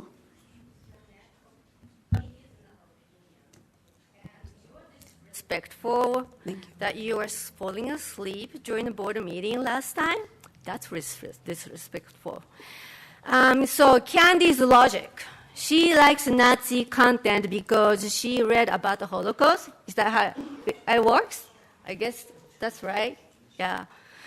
Okay. Candy also invites dangerous individuals to board meetings, including aggressive anti-LGBTQ plus activists, a felon that attempted murder, and people affiliated with the Proud Boys and neo-Nazis. Many of them have harassed students and made our meetings unsafe for the rest of us. It is absurd to suggest a board member who welcomes such individuals could craft school policies grounded in morality or virtue. Michelle, you're ignoring your colleague's dangerous behavior and her intent to impose a biased personal agenda. Thank you, Erica.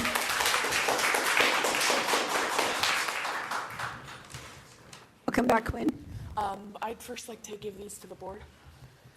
Please give this one to Melissa and do the rest what you will.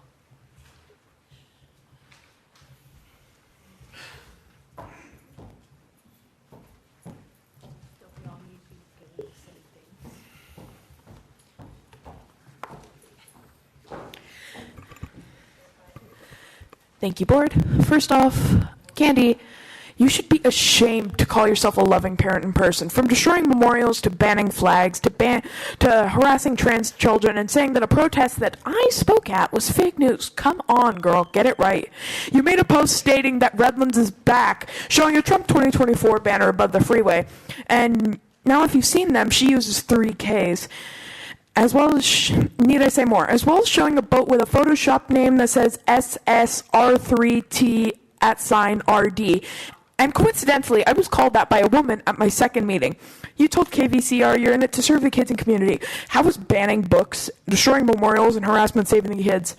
The LGBTQ students of my school are ashamed of this district, especially my friends Ariana Caro and my friend who is here today.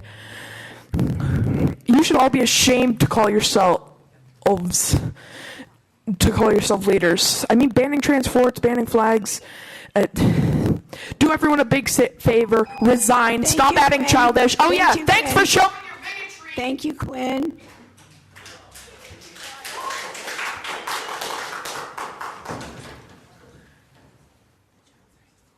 Welcome back, Tricia. Okay, I'm just here to give a petition that the people in the community in Redlands have done. 725 people have signed this petition, and it is titled that our school board should work for us, not silence us. Excuse me, Tricia? Yes. Can you, hold on one second. Quinn, can you please go? Yeah, stop her time for a second. You'll get 20 seconds back afterwards, because we just took your 20 seconds. Quinn, you may... because you just flipped the board off, so thank you for...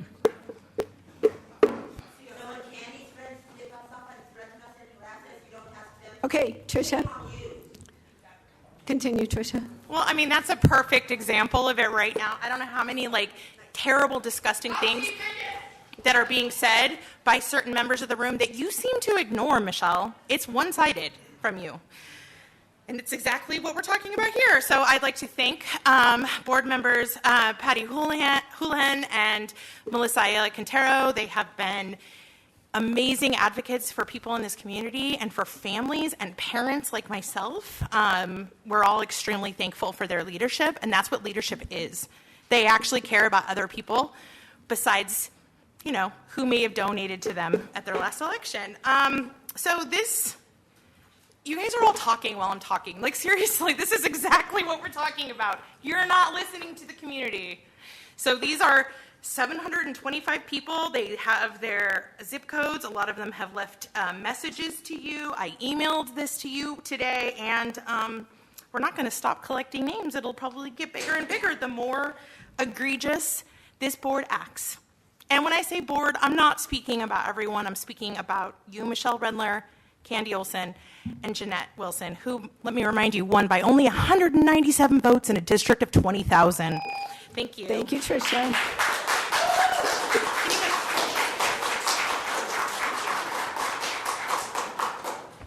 Next, we have Vince, Lori Savange, and Cindy Nordstrom. Hi again. So first up, I'd like to say that Candy, you are a very hypocritical person. You live a hypocritical life. How can you call yourself a good caring parent when you literally, I bet you that your children are suffering.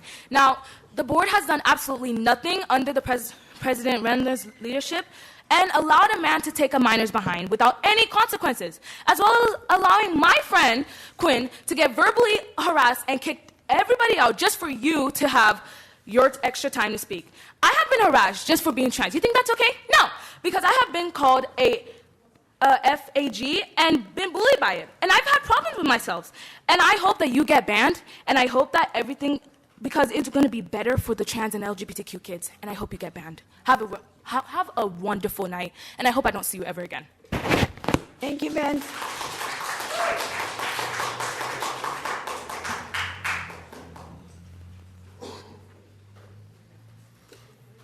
Welcome back, Cindy. Hi. Okay, let's see.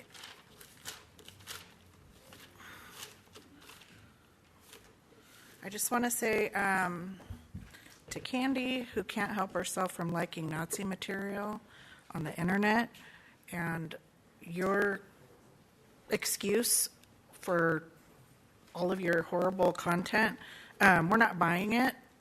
So you may have moved on. We haven't. We're not going to forget about it, and we're watching it. And Jeanette, you were falling asleep at the last meeting. That's not okay. And your judgment, Candy, your judgment, Michelle, all of your judgment is called into question. Jeanette, you don't understand why a Nazi flag is a hate symbol. And Michelle, you allow abusive adults to abuse kids that are here at these meetings. It's not okay. That's it. Thank you, Cindy. Next, we have Aaron Fernando, Peter Hall, followed by Joshua Hall.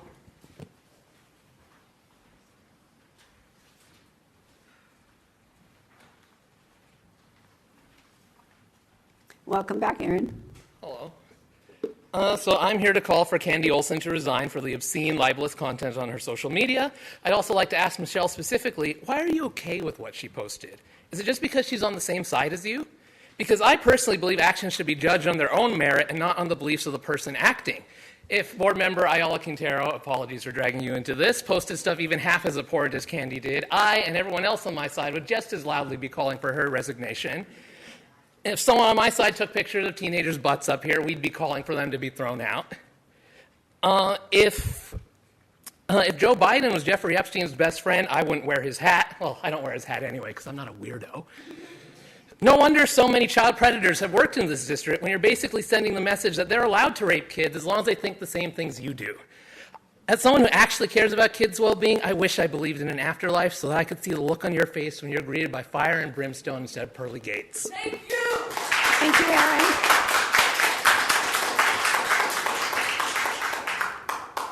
Peter Hall.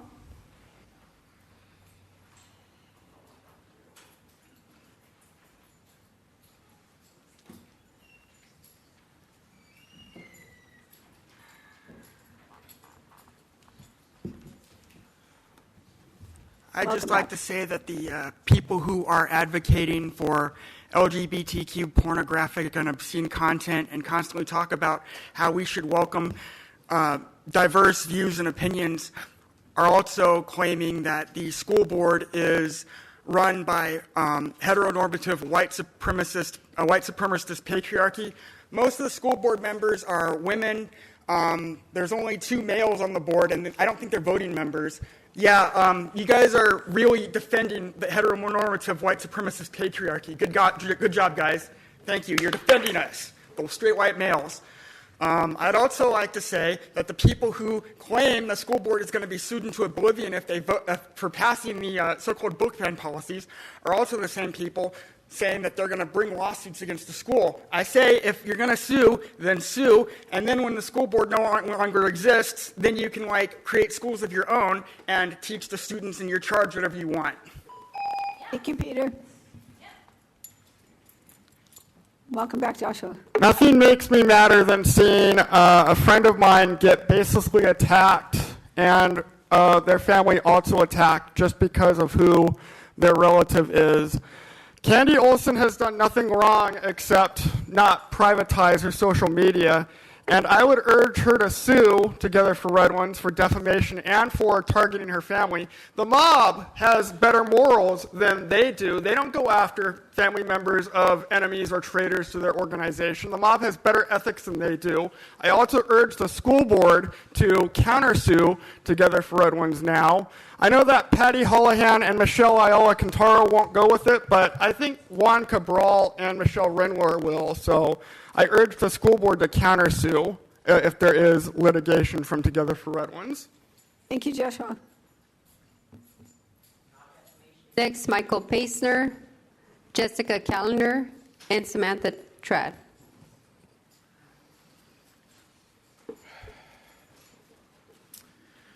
Welcome back, Michael. Michael Paisner. In the past year, we've had one board member fail to acknowledge the Nazi flag is a hate symbol, another post Hitler memes, and now we have a person still sitting in the room who's done a Hitler salute. And hey, I'm talking to them about you. I'd like some time reclaimed, please, for the interruption. We have, as someone who is raised in the Jewish faith, I advocated for the LGBT community not because I was part of it, because I knew this day was coming. When Hitler and Nazis became normalized and the Jews were targeted next. This is on you, Ms. Rendler, normalizing Nazis. You dismissed someone for giving you the bird, but you didn't dismiss the person who did a Hitler salute. Have you learned anything about the Holocaust? 6 million Jews, millions of others, they're doing a Hitler salute, and you do nothing. Thank you, Michael. I want to have a longer conversation with you, except I can't do it in a 1-minute format like this. We've asked repeatedly. Together for Redlands represents 4,000 people following, and you won't talk with us. Who's the next speaker? Why won't you talk with us? Yes, thank you too. Thank you too for this.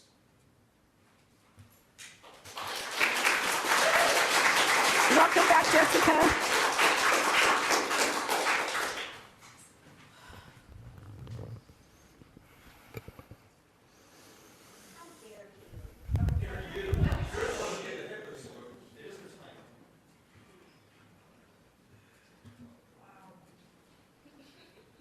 Welcome back, Jessica. I'm just waiting until they're finished. Thank you. I was going to come up here. I had a nice speech all prepared.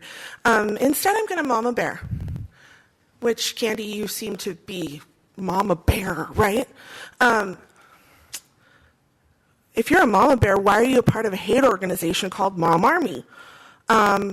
If you really, truly are a Christian woman, all three of you up there, in Matthew 25:40, it clearly states, "Truly I tell you, whatever you did for the least of these brothers and sisters of mine, you did for me." Is that not correct? That's accurate, correct? Yes, it is. But that just means not unhoused or hungry or but marginalized, overlooked, ostracized. That means everybody, not just white, cis, Republican Christians. You truly are the curse that Matthew speaks of right after that. So depart from me, you who are Jessica. cursed. Thank you.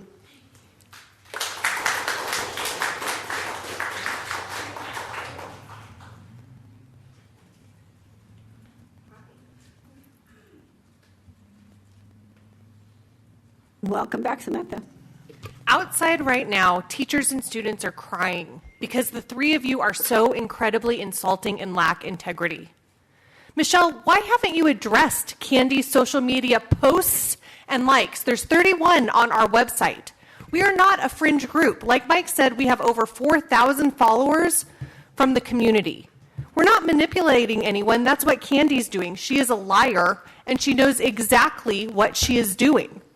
I don't know if you're a liar, Michelle, or if you are Jeanette, or if you're just plain ignorant. But you need to do your job and pay attention. AB 1078, it is an illegal policy because you are discriminating against the LGBTQ plus community like you've done repeatedly. We have FOIA requests showing your emails. All of this is going to end up in court. We have a room full of plaintiffs right now, like somebody else said. You are not listening to the community. Tricia just turned in a petition by 725 people. Meet with Together for Redlands. You won't even sit down and talk to us, and we're over 4,000 community members. Yeah, thanks a lot, Michelle. Please talk to us.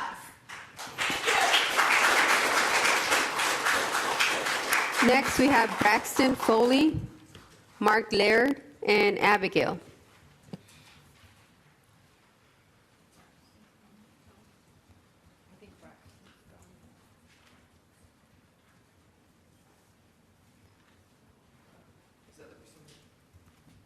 I think you could just go next. Welcome back, Mark. There's been a lot of misinformation spread tonight, so I'd like to take a moment to educate about something not even related to what we're really talking about, but it still is. Tonight, I want to talk about gender-affirming care in schools. Schools do not and are not equipped to provide medical gender-affirming care. In a school setting, we use preferred pronouns, preferred names, and support our students. Allegedly, though, one of our board members has had gender-affirming care. Candy, your beautiful face likely has and requires allegedly more work than probably my car, with your alleged buccal fat removal, alleged lip filler, and many other things that you've had done. I'm sure that they make you feel a lot more feminine. And so this is related because gender-affirming care within schools is related to student safety. And we also have banned trans athletes. We have banned books tonight. Those are things that support and our gender-affirming care for our students. And yet we have someone who's up here, and I'm sure she feels more feminine for all of the work she's had done. I'm glad for her. Good for her, allegedly. But thank you.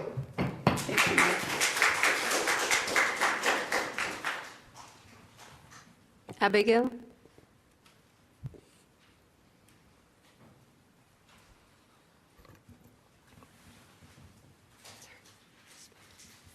Jeanette, you say respect everyone's opinions. Then why did you kick Quinn out for flipping you off? I think I speak for all of us here. Fuck you, Jeanette. Fuck you, Candy. Excuse me. Fuck you. It's public comment. I have my minute. No. Thank you.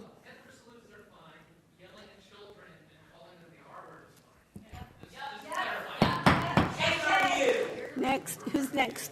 Dale Broom, Matt Appleby, and Arissa Owen.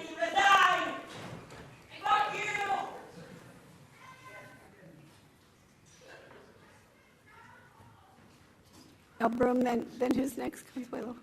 Matt? Okay. After Dale is Matt, and then Arissa. Okay, Dale Broom, District 1. Welcome I back. would like to thank the board, particularly Michelle Rendler, President Rendler, Candy Olson, and Jeanette, for standing strong on this issue of protecting our children from sexually graphic material in libraries and potentially, in the future, curriculum books and textbooks. This is very important. We need to make sure, this is so important that we have to make sure that our kids are protected. We have to restore some confidence in this community so that parents will send their kids to the public school. This is very important. We're losing a lot of students because parents do not want this material pushed on their children. They do not want the flags flown, as we've talked about before. They don't want these sexually graphic books in the library where the kids can get a hold of them and read them. So this is very important. I want to just thank the board for doing this. And just remember, this verse that was misquoted, Matthew 25:40, it says, "Whatever you've done for the least of these, my brothers and sisters of mine, you do for me." And I thank you for what you've done for our little children. Thank you. Thank you, Dale. Welcome back, Matt. Matt Appleby, District 4. Some lowlights of our board meetings the last few months: homophobic, ableist, and racist slurs. People have been recorded without their consent. Some of us have been shouted at. Others have had their bodies shamed by people taking photos of their butts. And it's President Redler's job to manage these meetings and ensure safety, and she is failing. I would like the board to consider a vote of no confidence in Mrs. Rendler's ability to fulfill the duties she's been assigned. She doesn't have the stern constitution to do so. Let Vice President Hallahan take over as president. She has a spine of steel, where Michelle has a wet spaghetti noodle. Our students, our staff, and our community deserve someone who can run these meetings in a safe manner. Thank you, Matt.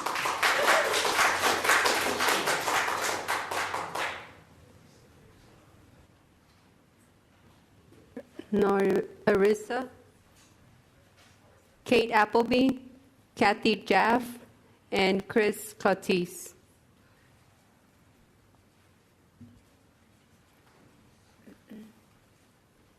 Welcome back, Catherine. Thank you. Area 4. So I come tonight to you as a parent of Citrus Valley High School student, and I am deeply concerned about student safety. Yesterday morning, 3 men in sunglasses were on 3 of the corners at the Pioneer and Texas intersection leading to Citrus Valley.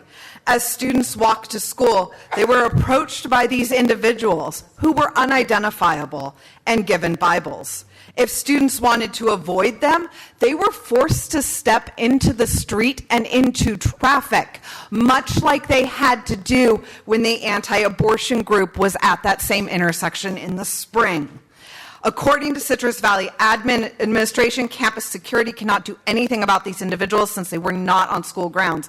I am urging this board to work with the city of Redlands to draft a policy that will prohibit any group from soliciting our students as they walk to school. All our RUSD students deserve to get to their schools safely. Thank you, Catherine.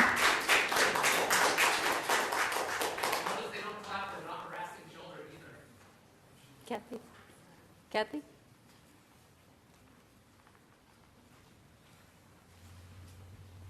Welcome back, Kathy.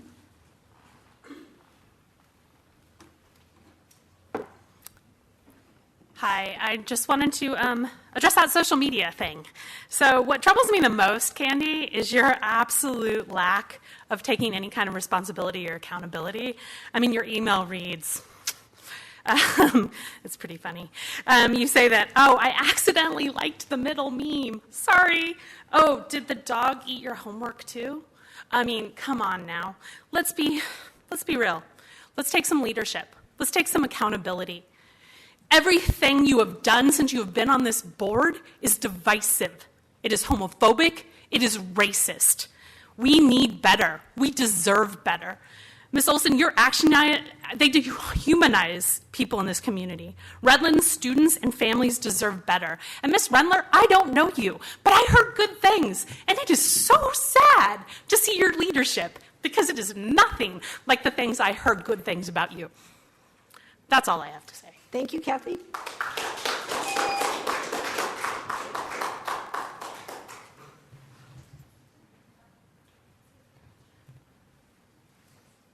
Welcome back, Chris. Michelle, I take issue with your attempt to silence us simply because you know that you won't like what we are going to say. The existing rules of the school board give a member of the public 3 minutes to address an agenda item, and yet the best I have ever seen is 90 seconds. That still gave us too much time to tell you what we think of what you are doing, so you cut us back to 45 seconds. At the last meeting on August 5, the number of speakers was small enough that you could have restored the 90-second time limit, but once again you imposed a 45-second limit. I promise you that we are not going away. Our outrage is not directly proportional to our talking time. So even if you give us only 22.5 seconds, we will continue to fight for the students of Redlands. I know that you can see just how unpopular these censorship proposals are. Unlike our few opponents, we are not all members of the same church or social group. Thank you, Chris. Next, Patricia Wilson, Greg Britton, and Crystal O'Brien.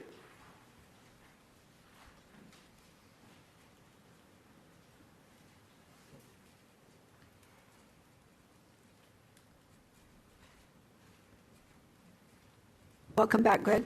Thank you. Again, we see why what you're doing up there is so important. The philosophy of the classroom in one generation is the philosophy in government is in the next. Or as their other thought leader said, Vladimir Lenin, give us the child for 8 years, it'll be a Bolshevik forever.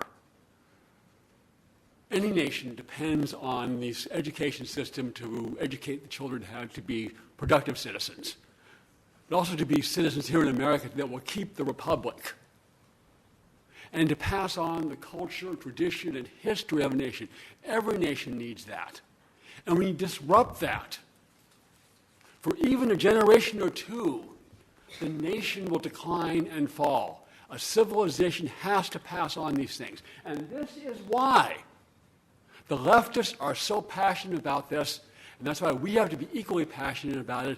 And again, thank you, Michelle, Candy, and Jeanette for what you're doing. Thank you, Greg. No Crystal O'Brien, Michael Grossman, B, and Izzy Mason.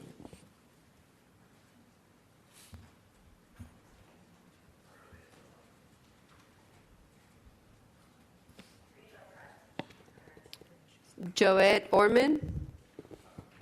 John. Oh, B's coming. Michael, you first. Yeah. Michael Grossman, resident of Trustee Area 2. Like many in our district, our state, and even across the country, I was shocked and disgusted to see board member Candy Olson share racist, homophobic, and anti-Semitic posts on multiple social media platforms. Notice, I said share. Board member Olson's excuse that she didn't see some posts in a carousel doesn't hold up. Oh, my timer's not started. These aren't liked posts. These are shares. Individual items that board member Olson saw, agreed with, and decided to reshare with her followers. It's not an accident. These circumstances are so shocking that it's put our district in the national news. On August 8th, NBC News ran the story. So congratulations. National recognition has come to our community. It's come to our students, our teachers, and to our board. And it's a total embarrassment. This behavior is disqualifying. Candy Olson needs to resign. Thank you, Michael. B.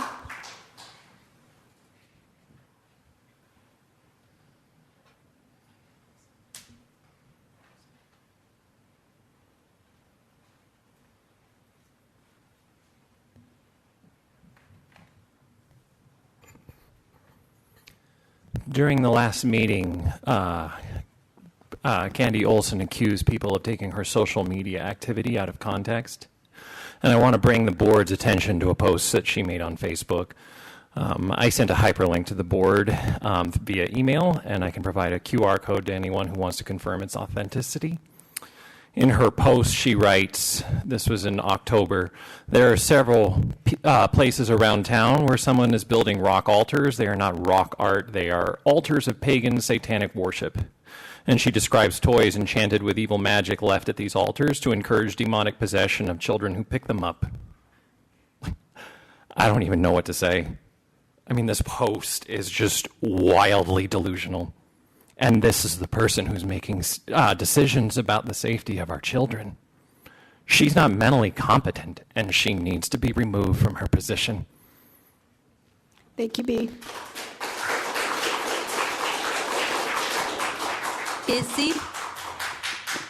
Izzy Mason, Joette Orman, and John Berry.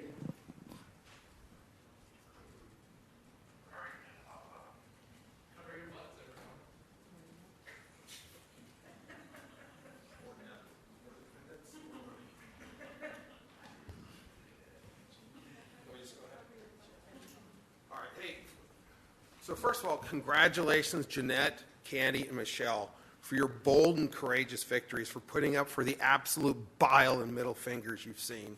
I spent 42 years in the military. I had rockets land in my head in Afghanistan, and the courage you've shown rivals anything I've seen in my time in the military. Anyway, my point, in civilian life, I spent 20 years in newspapers, and I've never seen 3 elected officials who have been so slandered and libeled as you 3. In particular, Candy Olson has a great defamation case because she is the target of coverage based on doctored social media and defamatory rumors. The coverage targeting Candy constitutes what we call in journalism as actual malice, which means, you need to hear that, media, actual malice, which means the media set out to do you damage. So sue them for all they got, Candy, not just for the media transcribing the defamation, but the pornography's doctoring their social media. And by the way, the media has lost a lot of multi-million-dollar cases lately over coverage far less damaging than yours. Rain Mendoza, Daniel Tinajero, and Nicole Pizzavas.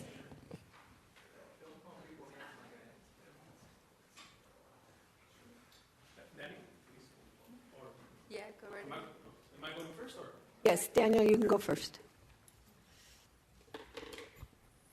Hello, members of the board. I really want to express how happy I am knowing that my kids will be protected against these all evil ideologies. Michelle, Candy, Jeanette, I really want to thank you from the bottom of my heart for not capitulating to this homosexual community.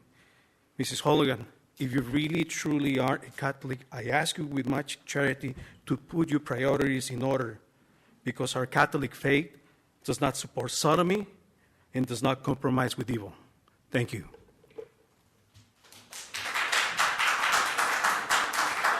Thank you, Daniel. Christ is King! Joette. Joette.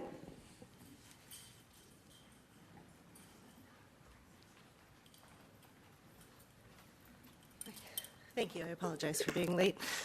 I really just wanted to talk today about, I think we all know, this isn't working. We're not feeling heard. I don't think anyone on the board is feeling respected. We're not moving forward. This is the first time I've been involved as a community member, excuse me. And as you can tell, I really don't like doing this. But it really matters to me. And I just really implore that we find a better way, because this is really painful. And I'm really disappointed in what I've seen. So, thank you. Thank you, Joette. Deborah McFadder and Joshua Venegas. Great, I called her.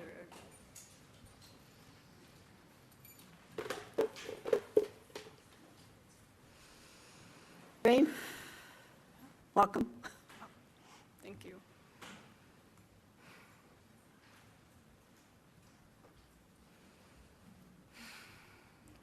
Okay, I'm ready. Hi, my name is Rain Mendoza. I have lived here for over 20 years. I am the 8th person in my family who's teaching or has taught in this district. We've been here for a while. Some are retired. I very much agree with the last speaker. This is very unproductive, and I would rather be doing something else. I think many of us would rather be doing something else, and I think our emotions would rather be feeling something else. I don't know what this is about entirely. I think the general theme is that we all want to protect young people in our society, vulnerable people in our society, but there are attacks, and sorry, not sorry, it is coming from the school board. There are actual problems in our school district. We've had sexual predators. There are not enough staff. The staff aren't even getting paid enough. Kids aren't going to know about this stuff. Why don't we have the bravery to teach them, to talk to them, to listen to them? Thank you, Rain. Thank you.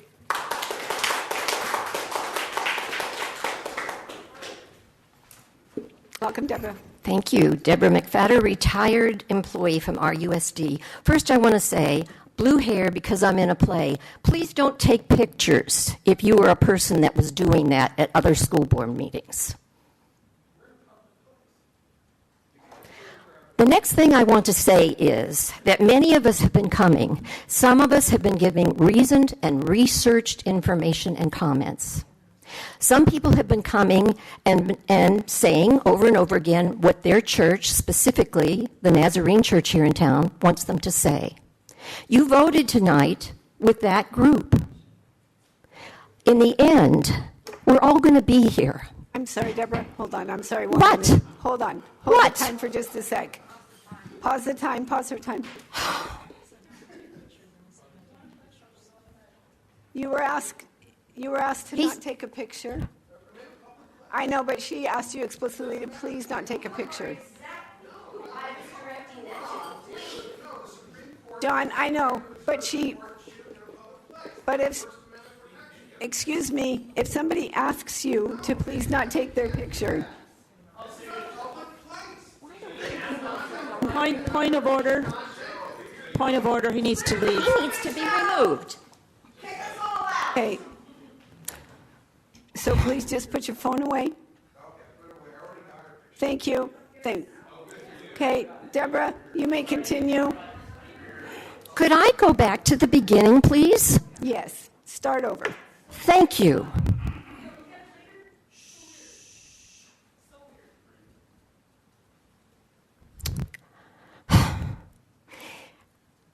You voted as a board with a group that expressed your expressive. Please look up here, Candy. Put your phone down. Can you turn that phone off also? That was where my notes were, but I'll turn it over. I'll do it from memory. You voted with people that you believe in who express your religious beliefs. And some of us have religious beliefs that don't coincide with that. Our country has separation of church and state thanks to the wise James Madison. And it still exists, no matter how many people try to rewrite that.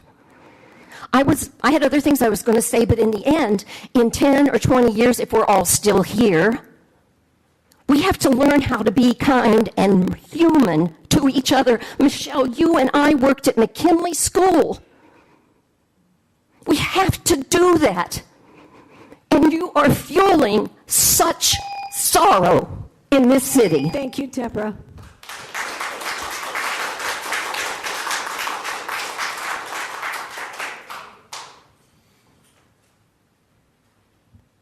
Welcome, Joshua. Hi, so I've been part of the RUSD my entire childhood. I didn't know what books were being banned, so I found this website, Take Back the Classroom, to see what books are banned in the district, and it directly quotes books like how they're pornographic in nature. And here's just two quotes from many. In his head and heart, he knew that he was a girl, that he was transgender. That's one. The other one, not to mention, I'm a queer kid in a straight and Mormon town. Now, many of the books did have sexually explicit material in it, but I don't understand how just a mentioning of homosexuality or transgenders warrants a banning. As it was said before earlier in this meeting, the Bible will technically has sexually explicit material, and it should technically be banned as well, which is weird for me to say because I am a Catholic. This ban will only foster more division and conflict and direct hate towards marginalized people in the district it pledges to protect. This board is more keen to shove assault cases under the rug rather than develop a good, safe community for every student to feel safe. Thank you, Joshua.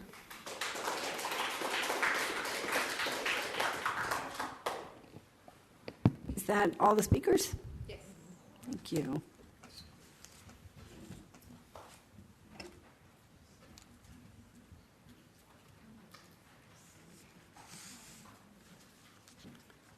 All right, on to board comments. Who would like to go first? Anybody have anything they want to talk about? Yeah, I just wanted to state that I went to some of the back to school mornings last week, I guess it was, week before, and I was really impressed by how hard the staff and principals worked to get their schools ready and looking nice and festive and welcoming the kids and families. I was really impressed, and I just want to give a shout out to them. Andy, do you have anything? I'm just really happy that we finally passed a book challenge policy that has been nearly 3 years coming, and it started out by a courageous young student bringing this subject forward, that we had sexually obscene content not only in our libraries but advertised and front and center on the library front desk, encouraging kids to read. We also had a banned books week advertised on our website year-round before this new board came in. And nothing was done. The community waited. Cascade of events led to several book challenge policies, which unfortunately cost the district about $20,000. And clearly that book challenge policy was not adequate, nor was it efficient. It took almost a year, I believe, to get a decision made. Then the appeals process, it went through several committees. The book challenges were all denied. And then there was appeals made to the prior board, and those were also denied. And all of the content that was sexually explicit and obscene was left in the library. This was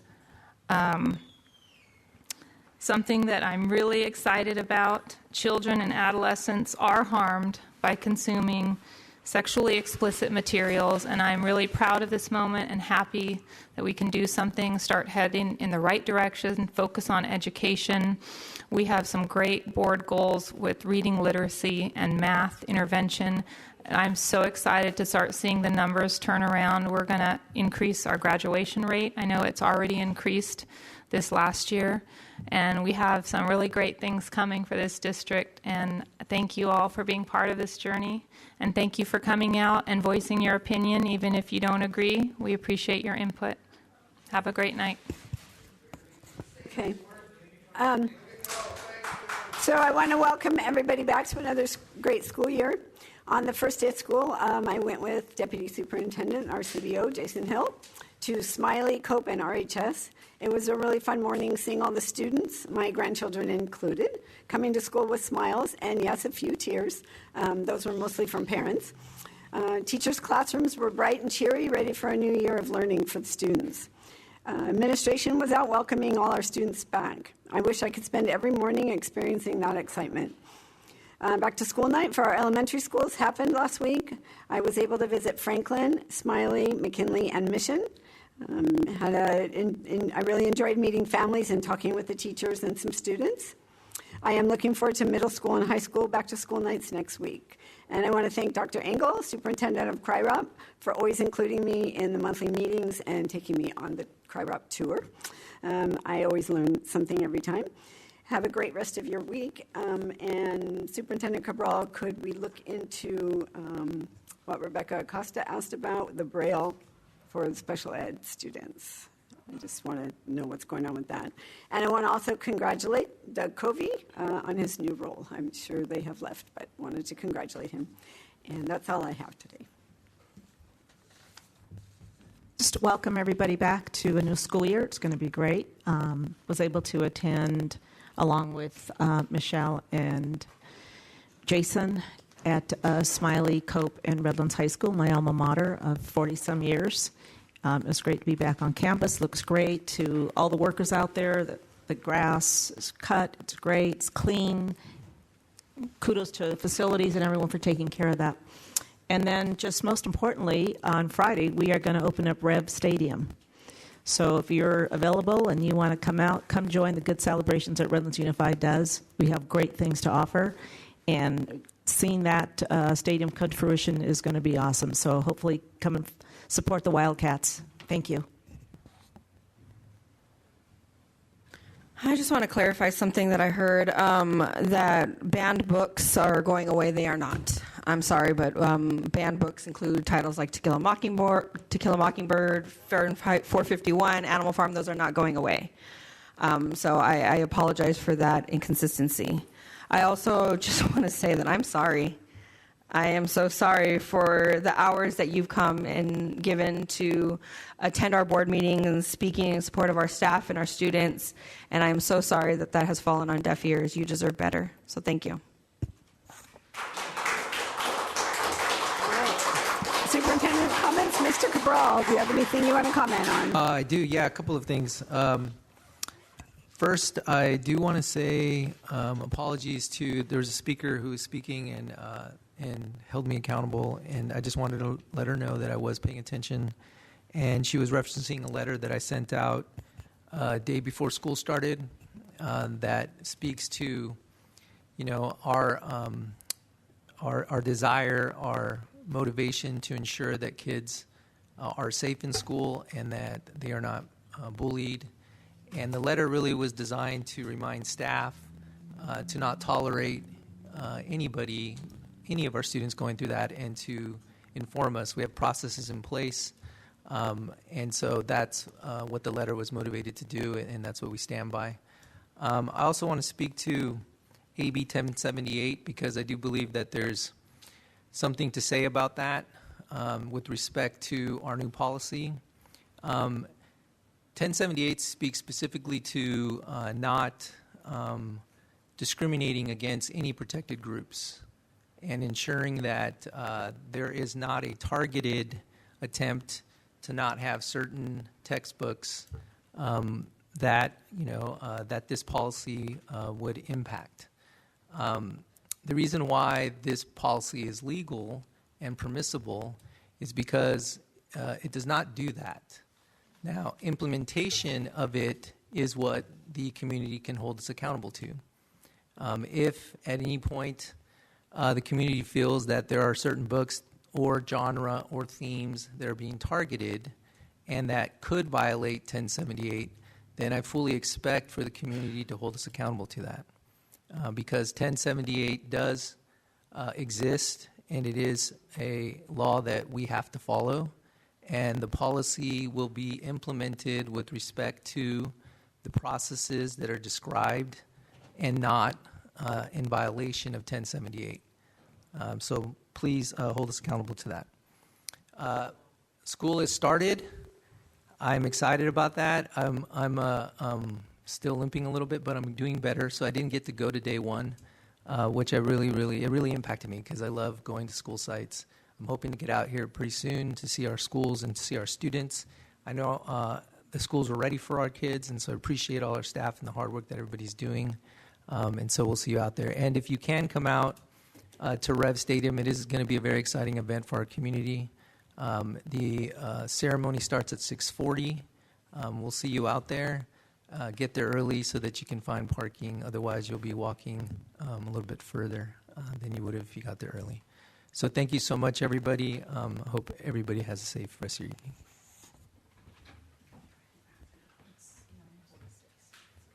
And with that, this meeting is adjourned at 9:46.